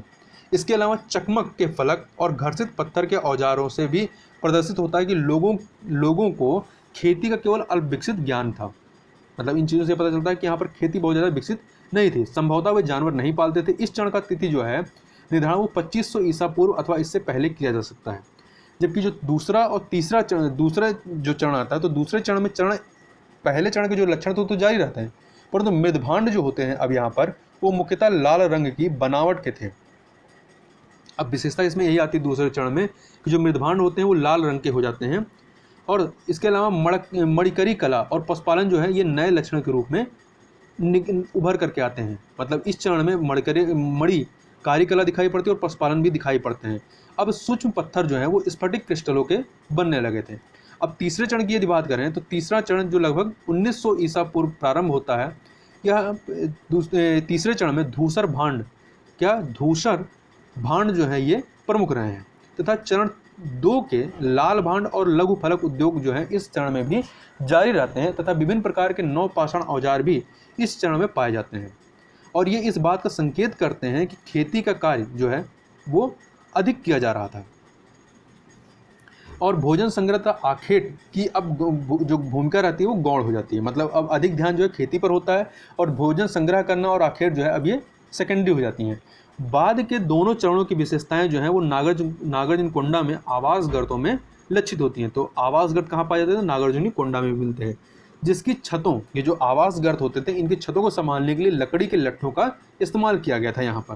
तथा अन्य स्थलों पर देखें तो वहाँ पर आपको नरकुल और मिट्टी के मकानों के अवशेष दिखाई पड़ते हैं या मिलते हैं। तथा दक्षिण भारत के नवपाषाणकालीन किसानों द्वारा उगाई गई सबसे पहली फसलों में मिलेट की फसल, मिलेट या रागी की फसल मानी जाती है। यह जो मिलेट या रागी थी, यह गरीबों के भोजन एवं मवेशियों के चारे के रूप में इसको इस्तेमाल की जाती थी। इसके अतिरिक्त गेहूँ, कुत्थी, मूंग और खजूर भी यहाँ पर उगाई जाती थी। प्रचुर मात्रा में मवेशी और अन्य प्रकार की खाद्य वस्तुओं से संकेत यहाँ पर मिलता है। तो ये जो संकेत हैं, मतलब प्रचुर मात्रा में मवेशी और अन्य प्रकार खाद्य वस्तुओं के इससे संकेत जो मिलते हैं, इससे संकेत मिलता है कि नवपाषाणकालीन लोगों की स्थानबद्ध कृषि तथा पशुचारण व्यवस्था थी। मतलब अब वो एक जगह पे टिक करके कृषि कार्य करते थे और पशु पालन की भी का कार्य करते थे। तथा कार्बन डेटिंग के आधार पर दक्षिण भारत की पाषाण संस्कृति जो तिथि है, लगभग इसका जो निर्धारण है वो 9000 ईसा पूर्व से लेकर के 2600 ईसा पूर्व के बीच किया गया है। इसके अलावा उतनूर, कोडक्कल, कुपगल जैसे नवपाषाण स्थलों के पास राख के अनेक टीले मिले हैं। ठीक है, तो याद रखिएगा राख के टीले कहाँ हैं? कोडक्कल, कुपगल और उतनूर जैसे जगहों पर मिले हैं। इनमें से कुछ बस्तियों से दूर जंगलों में भी मिले हैं। सुझाया यह गया है, मतलब बताया जाता है कि ये राख के टीले नवपाषाणकालीन मवेशी बाड़ों के स्थल थे। समय समय पर क्या होता था, अब ये बने कैसे? तो समय समय पर इकट्ठा हो गया गोबर या तो किसी संस्कार के रूप में अथवा दुर्घटनावश जलता रहता था। मतलब या तो एक नियमित प्रक्रिया थी, जो गोबर इकट्ठा होता था उसको जलाया जाता था, या दुर्घटनावश जल गया था। तो इस वजह से ये जो राख के टीले हमें मिलते हैं। अपेक्षाकृत अधिक दूरस्थ स्थानों पर पाए गए राख के ढेर इस बात का संकेत देते हैं कि लोग कुछ खास मौसमों में जंगलों के पशुचारण स्थलों पर चले जाया करते थे। मतलब जब मौसमी दशाएं सही नहीं होती थी तो वो जो जंगलों में इन्होंने अपनी पशुचारण स्थल बनाए थे वहाँ पर ये चले जाते थे। इस प्रकार अंत में कहा जा सकता है कि नवपाषाणकालीन अर्थव्यवस्था की जो मुख्य विशेषताएं हैं वो आपकी कृषि, पशुपालन तथा धातु विज्ञान की प्रगति रही है। तो 3 विशेषताएं कृषि, पशुपालन और धातु विज्ञान में जो प्रगति देखने को मिलती है वो इसकी महत्वपूर्ण विशेषता रही है नवपाषाण काल की। तथा आखेट एवं संग्रहण की कृषि जो है, आखेट एवं संग्रहण की कृषि तकनीक की ओर अग्रसर होना एक क्रांतिकारी कदम था। मतलब आखेटक और संग्रहण की जो भूमिका थी उससे कृषि तकनीक की ओर आगे बढ़ना एक क्रांतिकारी कदम था। और इस युग में हर स्तर पर परिष्कार आया, मतलब परिष्कृत होता गया ये चीज़ें, जिससे व्यवस्थित सामाजिक व्यवस्था का आविर्भाव यहाँ पर होता है। अब हम लोग चर्चा कर लेते हैं ताम्रपाषाणिक संस्कृत, अर्थात जिसको हम लोग इंग्लिश में कहते हैं कैल्कोलिथिक कल्चर। इसके बारे में चर्चा कर लेते हैं। तो नवपाषाण काल को 2 चरणों में, कौन कौन से, एक गैर मृदभांड और काल और दूसरा मृदभांड काल में विभाजित किया जाता है। मृदभांड जो काल रहता है, मृदभांड नवपाषाण काल के अंत में धातु का प्रयोग यहाँ पर आरंभ होता है। तो मतलब जो मृदभांड काल था इसके अंत में देखते हैं नवपाषाण काल में, तो यहाँ पर धातु का प्रयोग आरंभ हो जाता है। प्रागैतिहासिक मानव द्वारा प्रयोग में लाई जाने वाली जो पहली धातु थी वो कौन सी थी? तांबा थी। और इस चरण में तांबे के औजारों के साथ साथ पत्थर का भी प्रयोग जारी रहता है। और इसी कारण इसे क्या कहते हैं, इसका जो नाम पड़ता है इस संस्कृत का, उसे ताम्रपाषाणिक संस्कृत अथवा कैल्कोलिथिक कल्चर कहा जाता है। साथ ही इसे नवपाषाण, ताम्रपाषाण या पाषाण ताम्रचरण के नाम से भी जाना जाता है। तो याद रखिएगा, नवपाषाण काल, ताम्रपाषाण काल या पाषाण ताम्रचरण के नाम से इसको जाना जाता है, या कैल्कोलिथिक कल्चर के नाम से जाना जाता है। तांबे के प्रयोग और उसके लाभों का विवेचन जो है वो बी.जी. चाइल्ड ने अपनी पुस्तक व्हाट हैपेंड इन हिस्ट्री में किया हुआ है। तकनीकी दृष्टि से इस चरण को प्राक हड़प्पाई लोगों पर लागू किया जाता है। मतलब हड़प्पाई लोगों से पहले का, तो प्राक हड़प्पाई लोगों पर लागू किया जाता है। लेकिन अनेक ताम्रपाषाण संस्कृतियां जो हैं वो हड़प्पा संस्कृति के अंत के बाद भी कुछ महत्वपूर्ण स्थानीय भिन्नताओं के साथ जारी रहती। मतलब हड़प्पा संस्कृति खत्म हो जाती, फिर भी कुछ ताम्रपाषाण संस्कृतियाँ थी वो विभिन्न स्थानीय भिन्नताओं के साथ जारी रहती हैं। इन संस्कृतियों में मुख्य रूप से पत्थर एवं तांबे का प्रयोग किया गया है तथा कहीं कहीं पर कांसे का भी प्रयोग मिलता है। तो याद रखिएगा, मुख्यतः आपका तांबा और पत्थर का इस्तेमाल होता है और कई जगह पर कांसे का भी प्रयोग मिलता है। यदि हम कुछ प्रमुख ताम्रपाषाणिक संस्कृतियों की बात करें तो उनके नाम कुछ इस प्रकार से हैं। जैसे आपका आहार संस्कृत, तो आहार संस्कृत ये देखेंगे तो ये 2800 से 1500 ईसा पूर्व, कायथा संस्कृत 2450 से लेकर 1700 ईसा पूर्व, सावलदा संस्कृत यह है 2300 से लेकर 2000 ईसा पूर्व, प्रभास संस्कृत 2000 से 1400 ईसा पूर्व, मालवा संस्कृत 1900 से 1400 ईसा पूर्व, रंगपुर संस्कृत ये 1700 से 1400 ईसा पूर्व, जोरबे संस्कृत ये 1500 से 900 ईसा पूर्व ये देखने को मिलता है। इसके अलावा कुछ ये जो इसके स्थल मिले हैं, मतलब कहाँ कहाँ पर इसके साक्ष्य मिले, उन साक्ष्यों को देखें तो सबसे पहले बात कर लेते हैं दक्षिण पूर्व राजस्थान में। तो दक्षिण पूर्व राजस्थान इस क्षेत्र की ताम्रपाषाण संस्कृति थी उसको वनास नदी के नाम पर, इस नदी के यहाँ पर एक वनास नदी गुजरती है, इस वनास नदी के नाम पर वनास संस्कृति की संज्ञा दी गई है। इस संस्कृति की मुख्य विशेषताओं को दर्शाने वाले स्थल जो है वो आहड़ के नाम पर, जहाँ पर इसके प्रमुख साक्ष्य मिलते हैं। आहड़ के नाम पर इसे आहार संस्कृत भी कहा जाता है। तो आहार संस्कृत या बनार संस्कृत एक ही है। आहार संस्कृत के 3 चरण हैं। इन 3 जो चरण हैं, 3 चरण हैं जिसको ए, बी और सी से डिनोट करते हैं। और इनको जो ए चरण है वो आपका 2580 ईसा पूर्व, और जो बी चरण है ये बी 2080 ईसा पूर्व, और जो सी चरण है वो 1500 ईसा पूर्व, ये इनके काल निर्धारित किए गए हैं। इसके अलावा आहार का जो प्राचीन नाम है, आहार का जो प्राचीन नाम मिलता है वो क्या मिलता है? तामबत्ती मिलता है। तामोती अर्थात तांबे वाली जगह है। क्योंकि ऐसा नाम क्यों है? तो क्योंकि यहाँ पर पत्थर की जगह ज़्यादातर तांबे के औजार ही प्राप्त हुए, मतलब पत्थर के कम मिले हैं, तांबे के औजार ज़्यादा मिले, और यहाँ से काले और लाल मृदभांड भी प्राप्त हुए हैं, जिन्हें ये जो काले और लाल मृदभांड मिले हैं इन्हें सफ़ेद रैखिक चित्रों से सजाया गया है। इसके अलावा गोड़ीदार तस्तरियाँ भी, गोड़ीदार मतलब जो तस्तरियाँ होती हैं, तस्तरी जो आपने देखा होगा जो प्लेट टाइप की, तो उसमें गोड़ी मतलब नीचे एक तरीके से बेस बना होता है, तो गोड़ीदार तस्तरियाँ भी यहाँ प्रचुर मात्रा में प्राप्त हुई हैं, और यहाँ से पालतू भैंसें, बकरियाँ, भेड़ें और सूअर के प्रमाण भी मिलते हैं। इसके अलावा चावल, ज्वार, बाजरे आदि की खेती भी यहाँ पर की जाती थी। इसके अलावा यदि देखें तो यहाँ के घरों की दीवारें जो हैं वो पत्थर और मिट्टी की या मिट्टी की अनपकी ईंटों की बनी होती थी। तो दीवारें जो है पत्थरों की भी बनती थी, मिट्टी की बनती थी, और मिट्टी की अनपकी हुई मतलब बिना पकी हुई ईंटों की भी बनी होती थी। आहार के उत्तर पूर्व स्थित गिलुंड में, कहाँ पर? गिलुंड में घरों के ढांचों के अवशेष प्राप्त हुए, और यहाँ पत्थर के फलकों का उद्योग भी प्राप्त होता है, मतलब पत्थर के कार्य किए जाते थे। तथा बालाथल एक स्थल है, बालाथल से भी तांबे और पत्थर के औजार तथा लाल और काले मृदभांड यहाँ से भी प्राप्त होते हैं। इसके अलावा अगला स्थल है मालवा आपका मध्य प्रदेश क्षेत्र में आता है। तो यहाँ ताम्र पाषाणिक संस्कृत मूलतः जो है वो नर्मदा नदी घाटी में विकसित हुई है। यहाँ के प्रमुख स्थलों में आपका कैथा है, एरच है, नगदा है, नौदा टोली आदि हैं। ये सभी स्थल जो है पश्चिमी मध्य प्रदेश में मिले हुए हैं।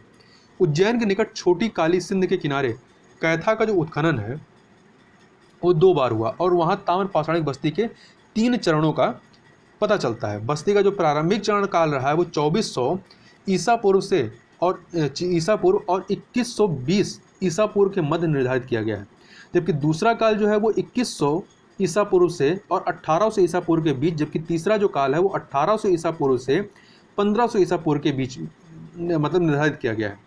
इसके अलावा कैथा संस्कृत आपकी हड़प्पा संस्कृति के कनिष्ठ समकालीन मानी जाती है, मतलब इसके समकालीन ही कैथा संस्कृत को हड़प्पा संस्कृति समकालीन माना जाता रहा है।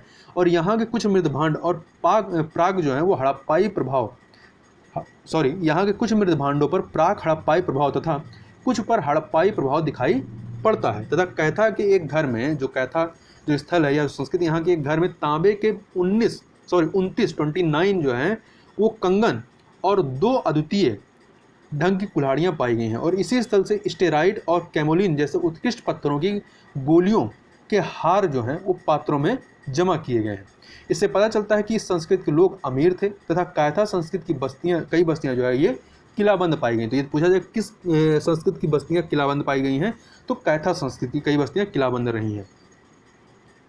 तथा नर्मदा के दक्षिण तट पर स्थित नौदा टोली में ताम्र पाषाण बस्तियों के 4 चरण प्राप्त हुए हैं, जिनका काल 2020 ईसा पूर्व से लेकर के 1660 ईसा पूर्व के बीच पड़ता है। और यहाँ की मुख्य विशेषताएं जो हैं वो चित्रित काले व लाल मृदभांड हैं, और ये एक विशिष्ट प्रकार के लाल पालिश वाले मृदभांड थे जिन्हें काले रंग के चित्रों से सजाया गया है। और इन्हें मालवा मृदभांड, इन मृदभांडों की जो संज्ञा दी गई है वो मालवा मृदभांड की संज्ञा दी गई है, और मालवा मृदभांडों को सभी ताम्र पाषाणिक मृदभांडों में सर्वश्रेष्ठ माना जाता रहा। तो याद रखिएगा, ताम्र पाषाणिक मृदभांडों में सर्वश्रेष्ठ माना जाता है। तथा मालवा संस्कृत के लोग जो हैं वो कताई और बुनाई में भी दक्ष थे। ऐसा क्यों पता चला? क्योंकि यहाँ पर चरखे और तकलियाँ, जैसे कपड़े बुने जाते हैं, तो तकलियाँ भी यहाँ पर प्राप्त हुई हैं। इसके अलावा मालवा किस्म की ताम्र पाषाणिक संस्कृतियाँ जो हैं वो आपकी बेतवा नदी के किनारे, कहाँ पर? बेतवा नदी के किनारे आपका एरण और जबलपुर के निकट त्रिपुरी में भी पाई गई हैं।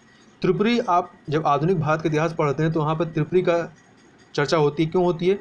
जो कांग्रेस का अधिवेशन होता है 1939 में, 1939 में वो अधिवेशन आपका जबलपुर के त्रिपुरी में हुआ था। इसके पहले 38 में गुजरात के हरिपुरा में होता है, और यहाँ दोनों जगह पर अध्यक्ष के रूप में जो है वो सुभाष चंद्र बोस चुने जाते हैं। आगे देखें यहाँ पर, तो नौदा टोली का जो उत्खनन है वो दक्कन कॉलेज पूना के प्रोफेसर HD संकालिया ने किया था, और यह स्थल इस महाद्वीप का सबसे विस्तृत उत्खनित ताम्रपाषाणी युगीन ग्राम स्थल रहा है इस पूरे महाद्वीप का। ठीक है, आपका नौदा टोली है। नौदा टोली आप हड़प्पा जब हड़प्पा संस्कृत पढ़ेंगे तो वहाँ पर भी नौदा टोली का नाम आता है। अब बात करते हैं महाराष्ट्र की। तो महाराष्ट्र के अनेक स्थलों से ताम्रपाषाण युगीन जीवन यापन का साक्ष्य प्राप्त होते हैं। यहाँ के महत्वपूर्ण स्थलों की बात करें तो अहमदनगर जिले में स्थित जोरवे, नेवासा और दैमाबाद तथा पुणे जिले, दैमाबाद जो है आपका गोदावरी नदी के तट पर है, तथा पुणे जिले में चंदौली, सोनगांव, इनामगांव, प्रकाश और नासिक, ये यहाँ के मुख्य स्थल हैं। यहाँ के स्थलों में गोदावरी के तट पर स्थित दैमाबाद सर्वाधिक महत्वपूर्ण और बड़ा स्थल है। यह जो दैमाबाद है यह लगभग 20 हेक्टेयर क्षेत्र में फैला हुआ है, जिसमें 4000 लोग रह सकते थे। तो इसके अलावा यहाँ पर दैमाबाद में तांबे के साथ साथ बड़ी संख्या में कांसे की वस्तुएं भी प्राप्त हुई। कहाँ पर? दैमाबाद में। दैमाबाद कहाँ पे है? महाराष्ट्र में है। और यहाँ से तांबे की 4 प्रमुख वस्तुएं मिली हैं, मतलब तांबे की बनी हुई 4 वस्तुएं। कौन कौन सी? तो इसमें आपका रथ चलाते हुए मनुष्य, सांड, गैंडे और हाथी की आकृतियाँ जो कि तांबे से बनी हैं। तो इनसे ये जो चारों आकृतियाँ हैं ये प्रत्येक तांबे की ठोस धातु से बनाई गई हैं। इसके अलावा यहाँ से जौ, गेहूँ, मंसूर, कुल्थी, मटर और कहीं कहीं से चावल भी प्राप्त हुए हैं, तथा बेर की झुलसी हुई गुठलियाँ भी यहाँ पर आपको मिलती हैं अवशेष के रूप में। इसके अलावा पालतू बनाए गए पशुओं में गाय, बैल, भैंस, भेड़, बकरी, सुअर और घोड़ा भी शामिल है। तो यहाँ पर देखिए घोड़े का भी जो है उल्लेख मिलता है। आपका कहाँ पर? ये आपका दैमाबाद में। तथा इसके अलावा मृण मूर्तियों में मातृ देवी के अनेक रूप मिलते हैं। मातृ देवी की एक आकृति सांड की आकृति के साथ जुड़ी हुई भी मिली हुई है, तथा यह कच्ची मिट्टी की, ये जो आकृति है मातृ देवी की, कच्ची मिट्टी की है। और यहाँ से बहुत सारे कलश समाधान भी प्राप्त हुए हैं। कलश समाधान क्या होता है? तो कलश समाधान में क्या होता है? ये कलश जो हैं घरों के फर्श के नीचे रखे हुए मिले हैं, मतलब कलश में जो है उनके अस्थि वगैरह को रख करके, तथा कुछ अस्थियों से वयस्कों में, मतलब जो बड़े लोग हैं वयस्कों में बच्चों के जो दंत क्षरण रोगों का तथा शिशुओं में होने वाले स्कर्वी रोग का भी पता चलता है। इसके अलावा काले पालिश युक्त एवं हल्के पांडुरंग वाले मृदभांड जो है इस संस्कृति की जो है अभिलक्षक विशेषताएं रही, मतलब इनकी मेन विशेषताओं में यहाँ पर काले पालिश युक्त या हल्के पांडुरंग वाले मृदभांड जो पाए जाते थे वो इनकी मेन विशेषताओं में से एक रहे हैं। इसके अलावा अगला स्थल है इनाम गांव, महाराष्ट्र में इनाम गांव। तो इनाम गांव में जोरवे संस्कृत चरण की सबसे अधिक व्यापक तस्वीर उभरती है। तो सबसे ज़्यादा जोरवे कल्चर का जो वो साक्ष्य मिलते हैं कहाँ मिलते हैं? इनाम गांव मिलते हैं। इनाम गांव महाराष्ट्र में। यहाँ से चूल्हों सहित बड़े बड़े कच्ची मिट्टी के मकान और गोलाकार गड्ढों वाले मकान मिले हैं। और यहीं से बाद की अवस्था में अर्थात 13,000 ईसा पूर्व से 1,000 ईसा पूर्व में 5 कमरों वाला एक मकान भी मिला है। और इनाम गांव जो है ताम्रपाषाण काल की एक बड़ी बस्ती थी। इसके अलावा इनमें 100 से भी अधिक घर और कमरे पाए गए हैं, मतलब यहाँ जो बस्ती थी उसमें 100 से भी अधिक घर और कमरे पाए गए हैं। और यह बस्ती जो है इसकी विशेषता थी किलाबंद रहा है, किलाबंद है और यह खाई से घिरी हुई है, मतलब चारों तरफ एक तो किलाबंद था ये, उसके बाद चारों तरफ से खाई से घिरी हुई थी। इससे निवासियों के बीच सामाजिक दूरी जाहिर होती है, मतलब एक प्रकार तो ये घिरी हुई थी। और इसमें इनाम गांव में शिल्पी जो रहते हैं, तो मतलब जो शिल्प कला संबंधित थे शिल्पी जो हैं ये पश्चिमी छोर पर रहते, जबकि जो सरदार रहते थे वो प्रायः केंद्र स्थल पर रहते थे। तो इस प्रकार से हम कह सकते हैं कि यहाँ पे जो निवासियों की भी जो सामाजिक दूरी है वो इससे पता चलती है कि एक छोर पे आपको पश्चिमी छोर पर शिल्पी मिल जाएंगे और जो दूसरे जो केंद्र स्थल होता था वहाँ सरदार, तो मतलब कि उनके बीच में सामाजिक दूरी थी, वो एक साथ नहीं रहते थे। इसके अलावा नेवासा की बात करें तो नेवासा जो है जारवे संस्कृत का एक अन्य महत्वपूर्ण स्थल। तो जारवे संस्कृत में आपका जो है इनाम गांव आता है और आपका नेवासा भी आता है। और यहाँ से पटसन के साक्ष्य, पटसन जो कपड़ा होता है तो पटसन का साक्ष्य मिला है। और यहाँ से नैदानिक मृदभांड, नैदानिक मृदभांड मतलब डायग्नोस्टिक पोएट्री के साक्ष्य मिले हैं। और ये मृदभांड लाल तल पर काली मतलब जो क्या कहते हैं ऊपर जो पहले कलर है वो लाल रंग का किया गया है, उस पर काली डिजाइन वाले चौक निर्मित मतलब काली रंग से डिजाइन किया गया है। तो इससे चाक निर्मित बर्तन है। और इनका एक विशिष्ट नमूना जो है वो टोटीदार एवं 9 तली बर्तन है, मतलब जो बर्तन है उसमें टोटी लगी हुई है जिससे पानी निकालने के लिए। तथा मृदभांड की डिजाइन बहुत ज्यामितीय है, मतलब ज्यामितीय आकार में है और उनमें तिरछी समांतर ज्यामितीय आकृति में तिरछी समांतर रेखाओं का प्रयोग किया गया है। तथा जॉर्वे संस्कृत के लोग जो हैं मृतक को अस्थि कलश में रख करके अपने घर की फर्श के अंदर उत्तर दक्षिण दिशा में, किस दिशा में, उत्तर दक्षिण दिशा में गाड़ते थे। तो याद रखिएगा उत्तर दक्षिण दिशा में गाड़ते थे। तथा कब्र में मिट्टी की हड्डियों और तांबे की कुछ वस्तुएं भी रखी जाती थी जो परलोक में मृतक के इस्तेमाल के लिए होती थी। तो इस प्रकार से ये परलोक की भी इनमें कल्पना दिखाई पड़ती है। अब बात करते हैं दक्षिण भारत की तरफ की। तो दक्षिण भारत चलते हैं तो इस चरण में स्थित ये जो ताम्र पाषाणिक जो कल्चर था, तो इस क्षेत्र में स्थित ग्राम्य जीवन की आधार रेखा जो है वो 9 पाषाण संस्कृत से प्राप्त होती है, जिसके परिवर्ती चरणों में कुछ ताम्र पाषाण तत्वों का संकेत मिलता है। और यहाँ के प्रमुख स्थलों की यदि बात करें तो यहाँ के प्रमुख स्थल में ब्रह्मगिरी, मस्की, पिपलीहल, उतनूर, संगनकल्लू, पय्यमपल्ली, हेम्मिड़े, नागार्जुनकोंडा, कोड्डेक्कल इत्यादि प्रमुख हैं। दक्षिण भारत के स्वर्ण क्षेत्र का उपयोग जो है इसी काल में प्रारंभ होता है, मतलब इसी काल में यहाँ से स्वर्ण क्षेत्र का, यहाँ पे जो स्वर्ण पाया जाता था उसका उत्खनन प्रारंभ होता है। और खेती की फसलों में बाजरा और चना मिलता है यहाँ पर। और यहाँ कृषक की अपेक्षा चरवाह संस्कृत का अधिक प्रमाण मिलता है, मतलब चरवाहे पर मतलब पशुपालन पर यहाँ पर अधिक जोर था, ना कि मतलब कृषि पर। और ये लोग अपने मवेशियों को घरों के बाहर बांध देते थे तथा उसमें लकड़ी के डंडों की बाड़ लगा दी जाती, मतलब घर के बाहर ही क्या करते थे, एक लकड़ी का बाड़ बनाते थे और वहाँ पे अपने पशुओं को बांधते थे। तब बाड़ के भीतर, ये जो बाड़ होता था, बाड़ के भीतर जो गोबर इकट्ठा होता था उसे प्रतिवर्ष बाड़ के डंडों के साथ, जो लकड़ी डंडे से बाड़ बनाए जाते उनके साथ उनको जला दिया जाता था। फलस्वरूप क्या होता था कि राख का एक टीला बन गया, मतलब बार बार जलाएंगे तो राख का टीला बनेगा। इन टीलों को भस्म टीले या ऐस माउंटेन कहा जाता है। अब चलते हैं पूर्वी भारत में। पूर्वी भारत में चलते हैं तो यहाँ की कुछ ताम्र पाषाणिक स्थल जो थे वो उसमें प्रमुख है आपके बिहार में चिराद, सेनुआर, सोनपुर और ताराबी। इसके अलावा पश्चिम बंगाल में पांडु राजा ढीबी और महेशदल, ये यहाँ के प्रमुख स्थल रहे हैं।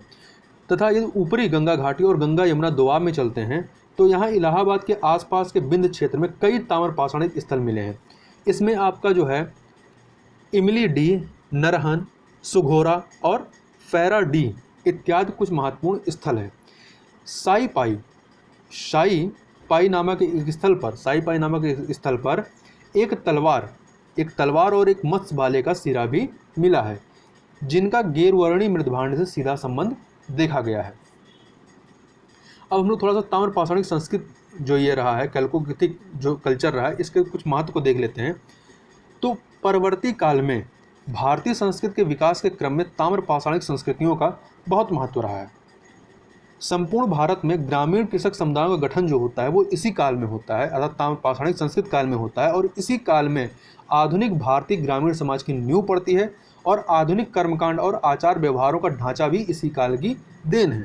और इस काल की जो 100 संस्कृतियाँ थीं, मतलब 100 को जो दफनाने के जो संस्कार होते थे, वो कई उसकी भिन्न भिन्न विधियाँ यहाँ पर दिखाई पड़ती हैं इस समय। जैसे कि महाराष्ट्र में देखें तो महाराष्ट्र में मृतक को उत्तर दक्षिण दिशा में उसको दफनाया जाता था, मतलब उत्तर में उसका सिर और दक्षिण में पैर।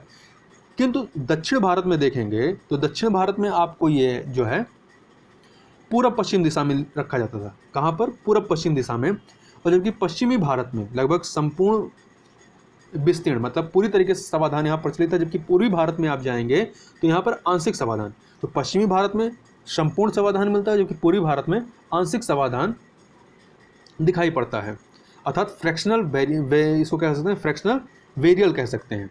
और इन ताम्र पाषाणिक संस्कृतियों की सबसे प्रमुख विशेषता है कि उनके विशिष्ट प्रकार के चित्रित मृदभांड कायथा संस्कृत जो हैं, उनके विशेष प्रकार के चित्रित मृदभांड कायथा संस्कृत अपने उन मजबूत लाल लेप वाले मृदभांडों के लिए प्रसिद्ध हैं जिन पर चॉकलेटी रंग से तरह तरह के चित्र बने हुए हैं। और इस संस्कृत की एक अन्य विशेषता यह है कि लाल रंग से चित्रित पांडुभांड जो हैं ये इनकी मुख्य विशेषता है। इसके अलावा आहार संस्कृत वाले लोग थे वो काले रंग के बर्तन बनाते थे जो सफ़ेद डिजाइनों से सजे होते थे। और मालवा के बर्तन जो हैं बनावट में कुछ अनगढ़ हैं, लेकिन उन पर मोटा लेप लगा हुआ है जिसकी सतह पर लाल एवं काले रंग के डिजाइन बने होते थे। तथा प्रभास और रंगपुर के मिट्टी के बर्तन जो हैं वो हड़प्पा संस्कृत से लिए हुए हैं, लेकिन उनकी सतह जो है चमकदार है जिसकी वजह से उन्हें चमकीले लाल भांड भी कहा जाता है। इसके अलावा जो जोरबे संस्कृत जोरबे के भांड जो हैं वो लाल पर काले रंग से रंजित रहे, मतलब उसमें काले रंग की रेखाएं भी बनाई जाती थी, लेकिन उनकी सतह जो होती धुंधली या खुरदरी होती थी। और इन मृदभांडों में साधारणतः तस्तरियाँ, टोटीदार कलश, डंडीदार चषक अर्थात प्याले, साधारण कटोरे, बड़े संचय पात्र और टोटीदार पात्र एवं कटोरे इत्यादि बनाए जाते थे। तथा ताम्र पाषाणिक संस्कृत के लोग नरकुल और मिट्टी के गारे से आयताकार और वृत्ताकार घर बनाते थे। तथा गेहूं और जौ की खेती जो है वो मालवा क्षेत्र में की जाती थी। तथा चावल इनाम गांव में और आहार के खुदाई स्थलों से इसको पाया गया है। तो चावल जो है आपका इनाम गांव में और आहार के जो खुदाई स्थल वहाँ से इसको पाया गया है। और ये लोग जो है ज्वार और बाजरा भी उगाते थे और कुत्थी, रागी, हरे मटर, मसूर और हरे व काले चनों की खेती भी ये करते थे। और ये लोग आपस में व्यापारिक क्रियाकलापों से भी जुड़े हुए थे। इसके अलावा कंगन, चूड़ियाँ बनाने के लिए सीपियाँ व कौड़ियाँ जो होती थी वो सौराष्ट्र के समुद्र तट से व्यापार के जरिए अन्य ताम्रपाषाणी जो क्षेत्र होते थे वहाँ पर भेजी जाती थी। इसी प्रकार यदि देखें तो सोना और हाथी दांत भी जो है ये टोक्कल कुट्टा अर्थात कर्नाटक से जोरवे संस्कृत वाले लोगों के पास आया रहा होगा। इसी प्रकार राजपीपला जो कि गुजरात में स्थित है, राजपीपला से उपरत्नों का व्यापार भी विभिन्न क्षेत्रों के साथ होता था। इसके अलावा धर्म के द्वारा सभी ताम्रपाषाणिक संस्कृतियां जो है वो आपस में जुड़ी हुई थी। इनमें मातृदेवी और वृषभ की पूजा प्रचलित थी तथा मालवा में वृषभ पूजा का बोलबाला था। इसके अलावा दैमाबा से प्राप्त एक पात्र पर की गई चित्रकारी में एक देवता को बाघों जैसे जंतुओं और मोर जैसे पक्षियों से घिरा हुआ दिखाया गया है तथा कुछ विद्वानों ने इसकी तुलना शिव पशुपत से करते हैं।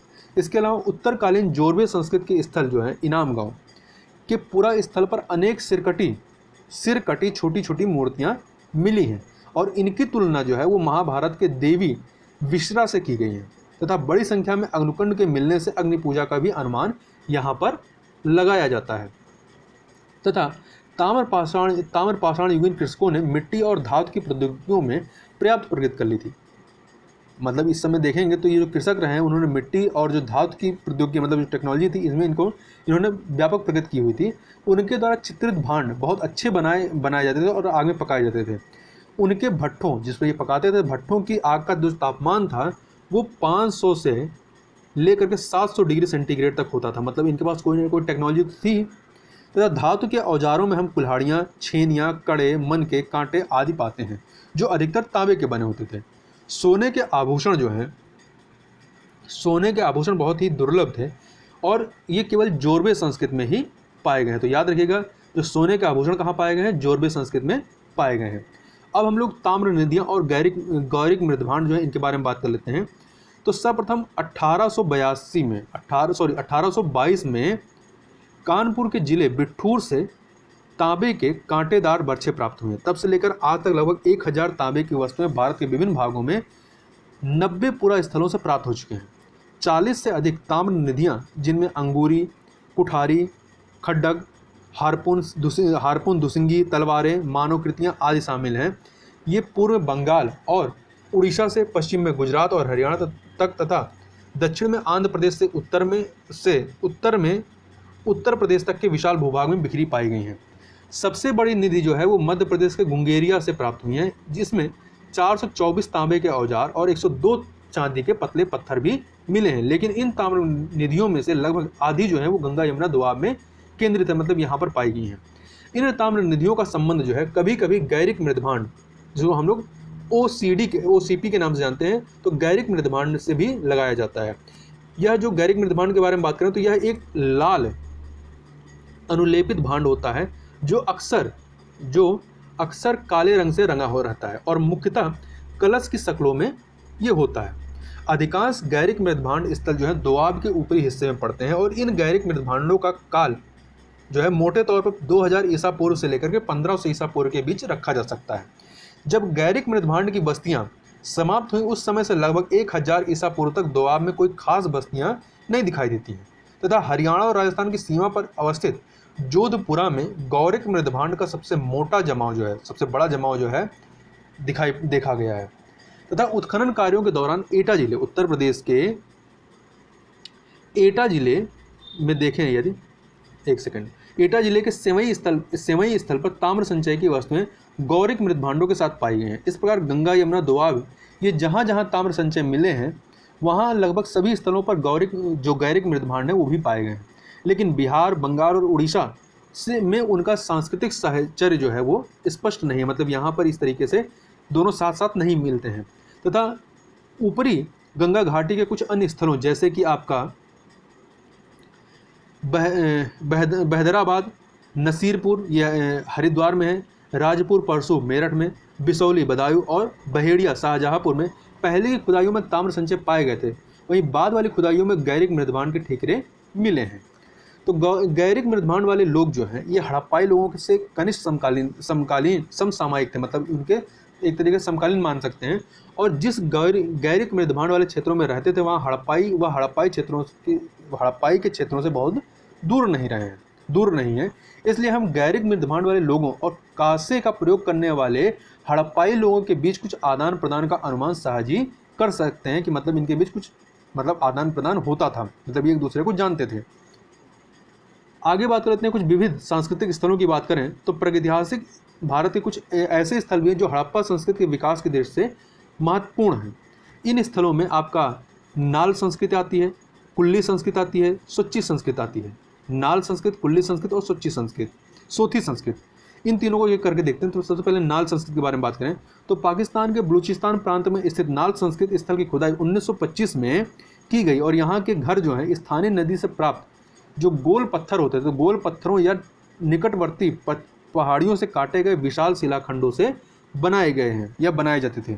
और यहाँ के मृदभांडों में कुछ का मुँह सकरा और आधार तस्तरी नुमा है और इन पर मछली और जंगली बकरी की प्राकृतिक आकृतियाँ भी बनाई गई हैं, मतलब इन मृदभांडों में आपको मछली और जंगली बकरी की आकृतियाँ भी दिखाई पड़ती हैं। तथा फेयर सर्विस के अनुसार नाल की बस्तियां जो हैं, ये नाल संस्कृति की जो बस्तियां हैं ये जल संग्रहण और संरक्षण की एक कारगर प्रणाली का अनुसरण करती थी। तो या इस चीज को कथन के रूप में याद रखिएगा।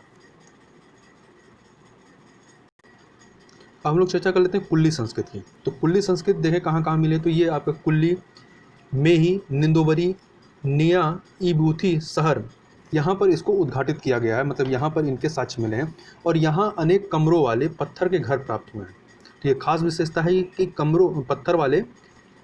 पत्थर से बने हुए घर मिले हैं। तथा निंदोबारी में बस्ती के बीच में सीढ़ीदार घरों का एक समूह मिला हुआ है। तथा मृदभांड जो है के बारे में बात करें तो मृदभांड कुल्ली मृदभांड के प्रकार के हैं। किस प्रकार के हैं, तो कुल्ली मृदभांड के प्रकार के हैं। तथा मातृ देवी की मृद मूर्तियाँ, साण की 2 चित्रित मूर्तियाँ और 2 सैंधव मूर्तियाँ भी यहाँ पर मिली है। इसके अलावा एडिथ शहर में सीढ़ीदार चबूतरों की पूरी एक श्रृंखला भी देखने को यहाँ पर मिलती है। अब आगे हम लोग सोधी संस्कृति की बात कर लें तो राजस्थान के घग्गर के बारे में आप हड़प्पा काल में भी पढ़ेंगे। तो राजस्थान के घग्गर हाकरा क्षेत्र में सोथी का जो उत्खनन है वो A.N. घोष ने 1952 में किया हुआ था और इसे उन्होंने सैंधव सभ्यता का ऊपरी स्तर बताया था। इसके मृदभांड जो हैं वो कोटदीजी के मृदभांडों से मेल खाते हैं। कोटदीजी जो हड़प्पा का एक स्थल रहा है। तथा यह संस्कृति जलीलपुर, हड़प्पा, कालीबंगा, कोनाल, बनवाली आदि से भी देखने को मिली है। यह जो संस्कृति है यहाँ पर भी इसका प्रसार देखने को मिला है। वर्तमान में इन्हीं संस्कृतियों से सिंधु सभ्यता का उद्भव माना जाता है। अब थोड़ी चर्चा हम लोग लौह युग की कर लेते हैं। तो भारत में ताम्र पाषाण काल के समाप्त होते होते ग्रामीण बस्तियां जो हैं वो बस चुकी थी। लेकिन भौतिक संस्कृति में परिवर्तन जो होता है वो लोहे के साथ होता है, लोहे के साथ होता है। जब लोहे की खोज होती है, विश्व के संदर्भ में लौह युग जो है का लगभग जो है वो 1300 ईसा पूर्व में आरंभ होता है, और भारत में लोहे का साक्ष्य जो है वो 1000 ईसा पूर्व के आसपास उत्तर प्रदेश के एटा जिले के अंतरजी खेड़ा से प्राप्त होता है। तो इसको कथन के रूप में याद रखिएगा कि भारत में लोहे का साक्ष्य सर्वप्रथम कहाँ मिलता है, वो आपका एटा जिले के अंतरजी खेड़ा से प्राप्त होता है। और उत्तर भारत में इसके प्रयोग के साक्ष्य जो है गंगा यमुना दोआब, उत्तरी राजस्थान और पंजाब से प्राप्त होते हैं, जबकि दक्षिण में कर्नाटक के धारवाड़ जिले में 1000 ईसा पूर्व के आसपास लोहे का प्रादुर्भाव होता है। और हाल ही में सोनभद्र जिले में राजा नल के टीले और स्थलों की खुदाई से पता चला है कि उसके निकटवर्ती क्षेत्र जो है वो प्राचीन काशी और आज के वाराणसी जिले में लोहे का इस्तेमाल जो है वो 1500 ईसा पूर्व में होता था। इस प्रकार नई एनसीईआरटी के शोधों ने लोहे की प्राचीनता को 500 वर्ष और पहले अर्थात 1500 ईसा पूर्व कर दिया। जो हमने 1000 ईसा पूर्व बात की, अब क्या हो गया कि 1500 ईसा पूर्व यहाँ पर इसकी साक्ष्य मिले। हाल के वर्षों में लौह युग के आरंभ का संबंध जो है वो चित्रित धूसर मृदभांड से स्थापित किया गया है, जिनमें सबसे पहले अहिच्छत्र के उत्कृष्ट मृदभांडों और उसके बाद हस्तिनापुर के मृदभांडों का उल्लेख किया जाता है। एक नवीन गणना के अंतर्गत ऐसे लगभग 725 स्थलों की सूची दी गई है जहां उत्खनन के दौरान या धरातल पर इस प्रकार के मृदभांड मिले हैं। उत्खनित लौह युक्त स्तर हैं ये अहिच्छत्र, आलमगीरपुर, अंतरजी खेंडा, हसीनापुर, मथुरा, रोपड़, सरदारगढ़, श्रावस्ती, नूंह, काम्पिल और जघेड़ा में भी मिले हैं। परंतु हरियाणा और पंजाब में दधेरी, भगवानपुरा, नागर और कटपालोन जैसे कुछ स्थलों से सिंधु सभ्यता के तुरंत बाद लौह रहित काल से इस मृदभांड का संबंध प्रतीत होता है। अतः इन मृदभांडों का संबंध जो है वो लौह अवस्था से कैसे लगाया जाए, यह अभी यक्ष प्रश्न है। मतलब इस बारे में बहुत ज़्यादा जानकारी नहीं हो पाई है। तो इस प्रकार से हमने यहाँ पर यह चैप्टर समाप्त किया जो कि प्रागैतिहासिक काल था। तो इस प्रकार से हमने पूरे प्रागैतिहासिक काल को समझने का प्रयास किया। तो इस वीडियो में बस इतना ही। मिलते हैं नेक्स्ट वीडियो में, तब तक के लिए बहुत बहुत धन्यवाद।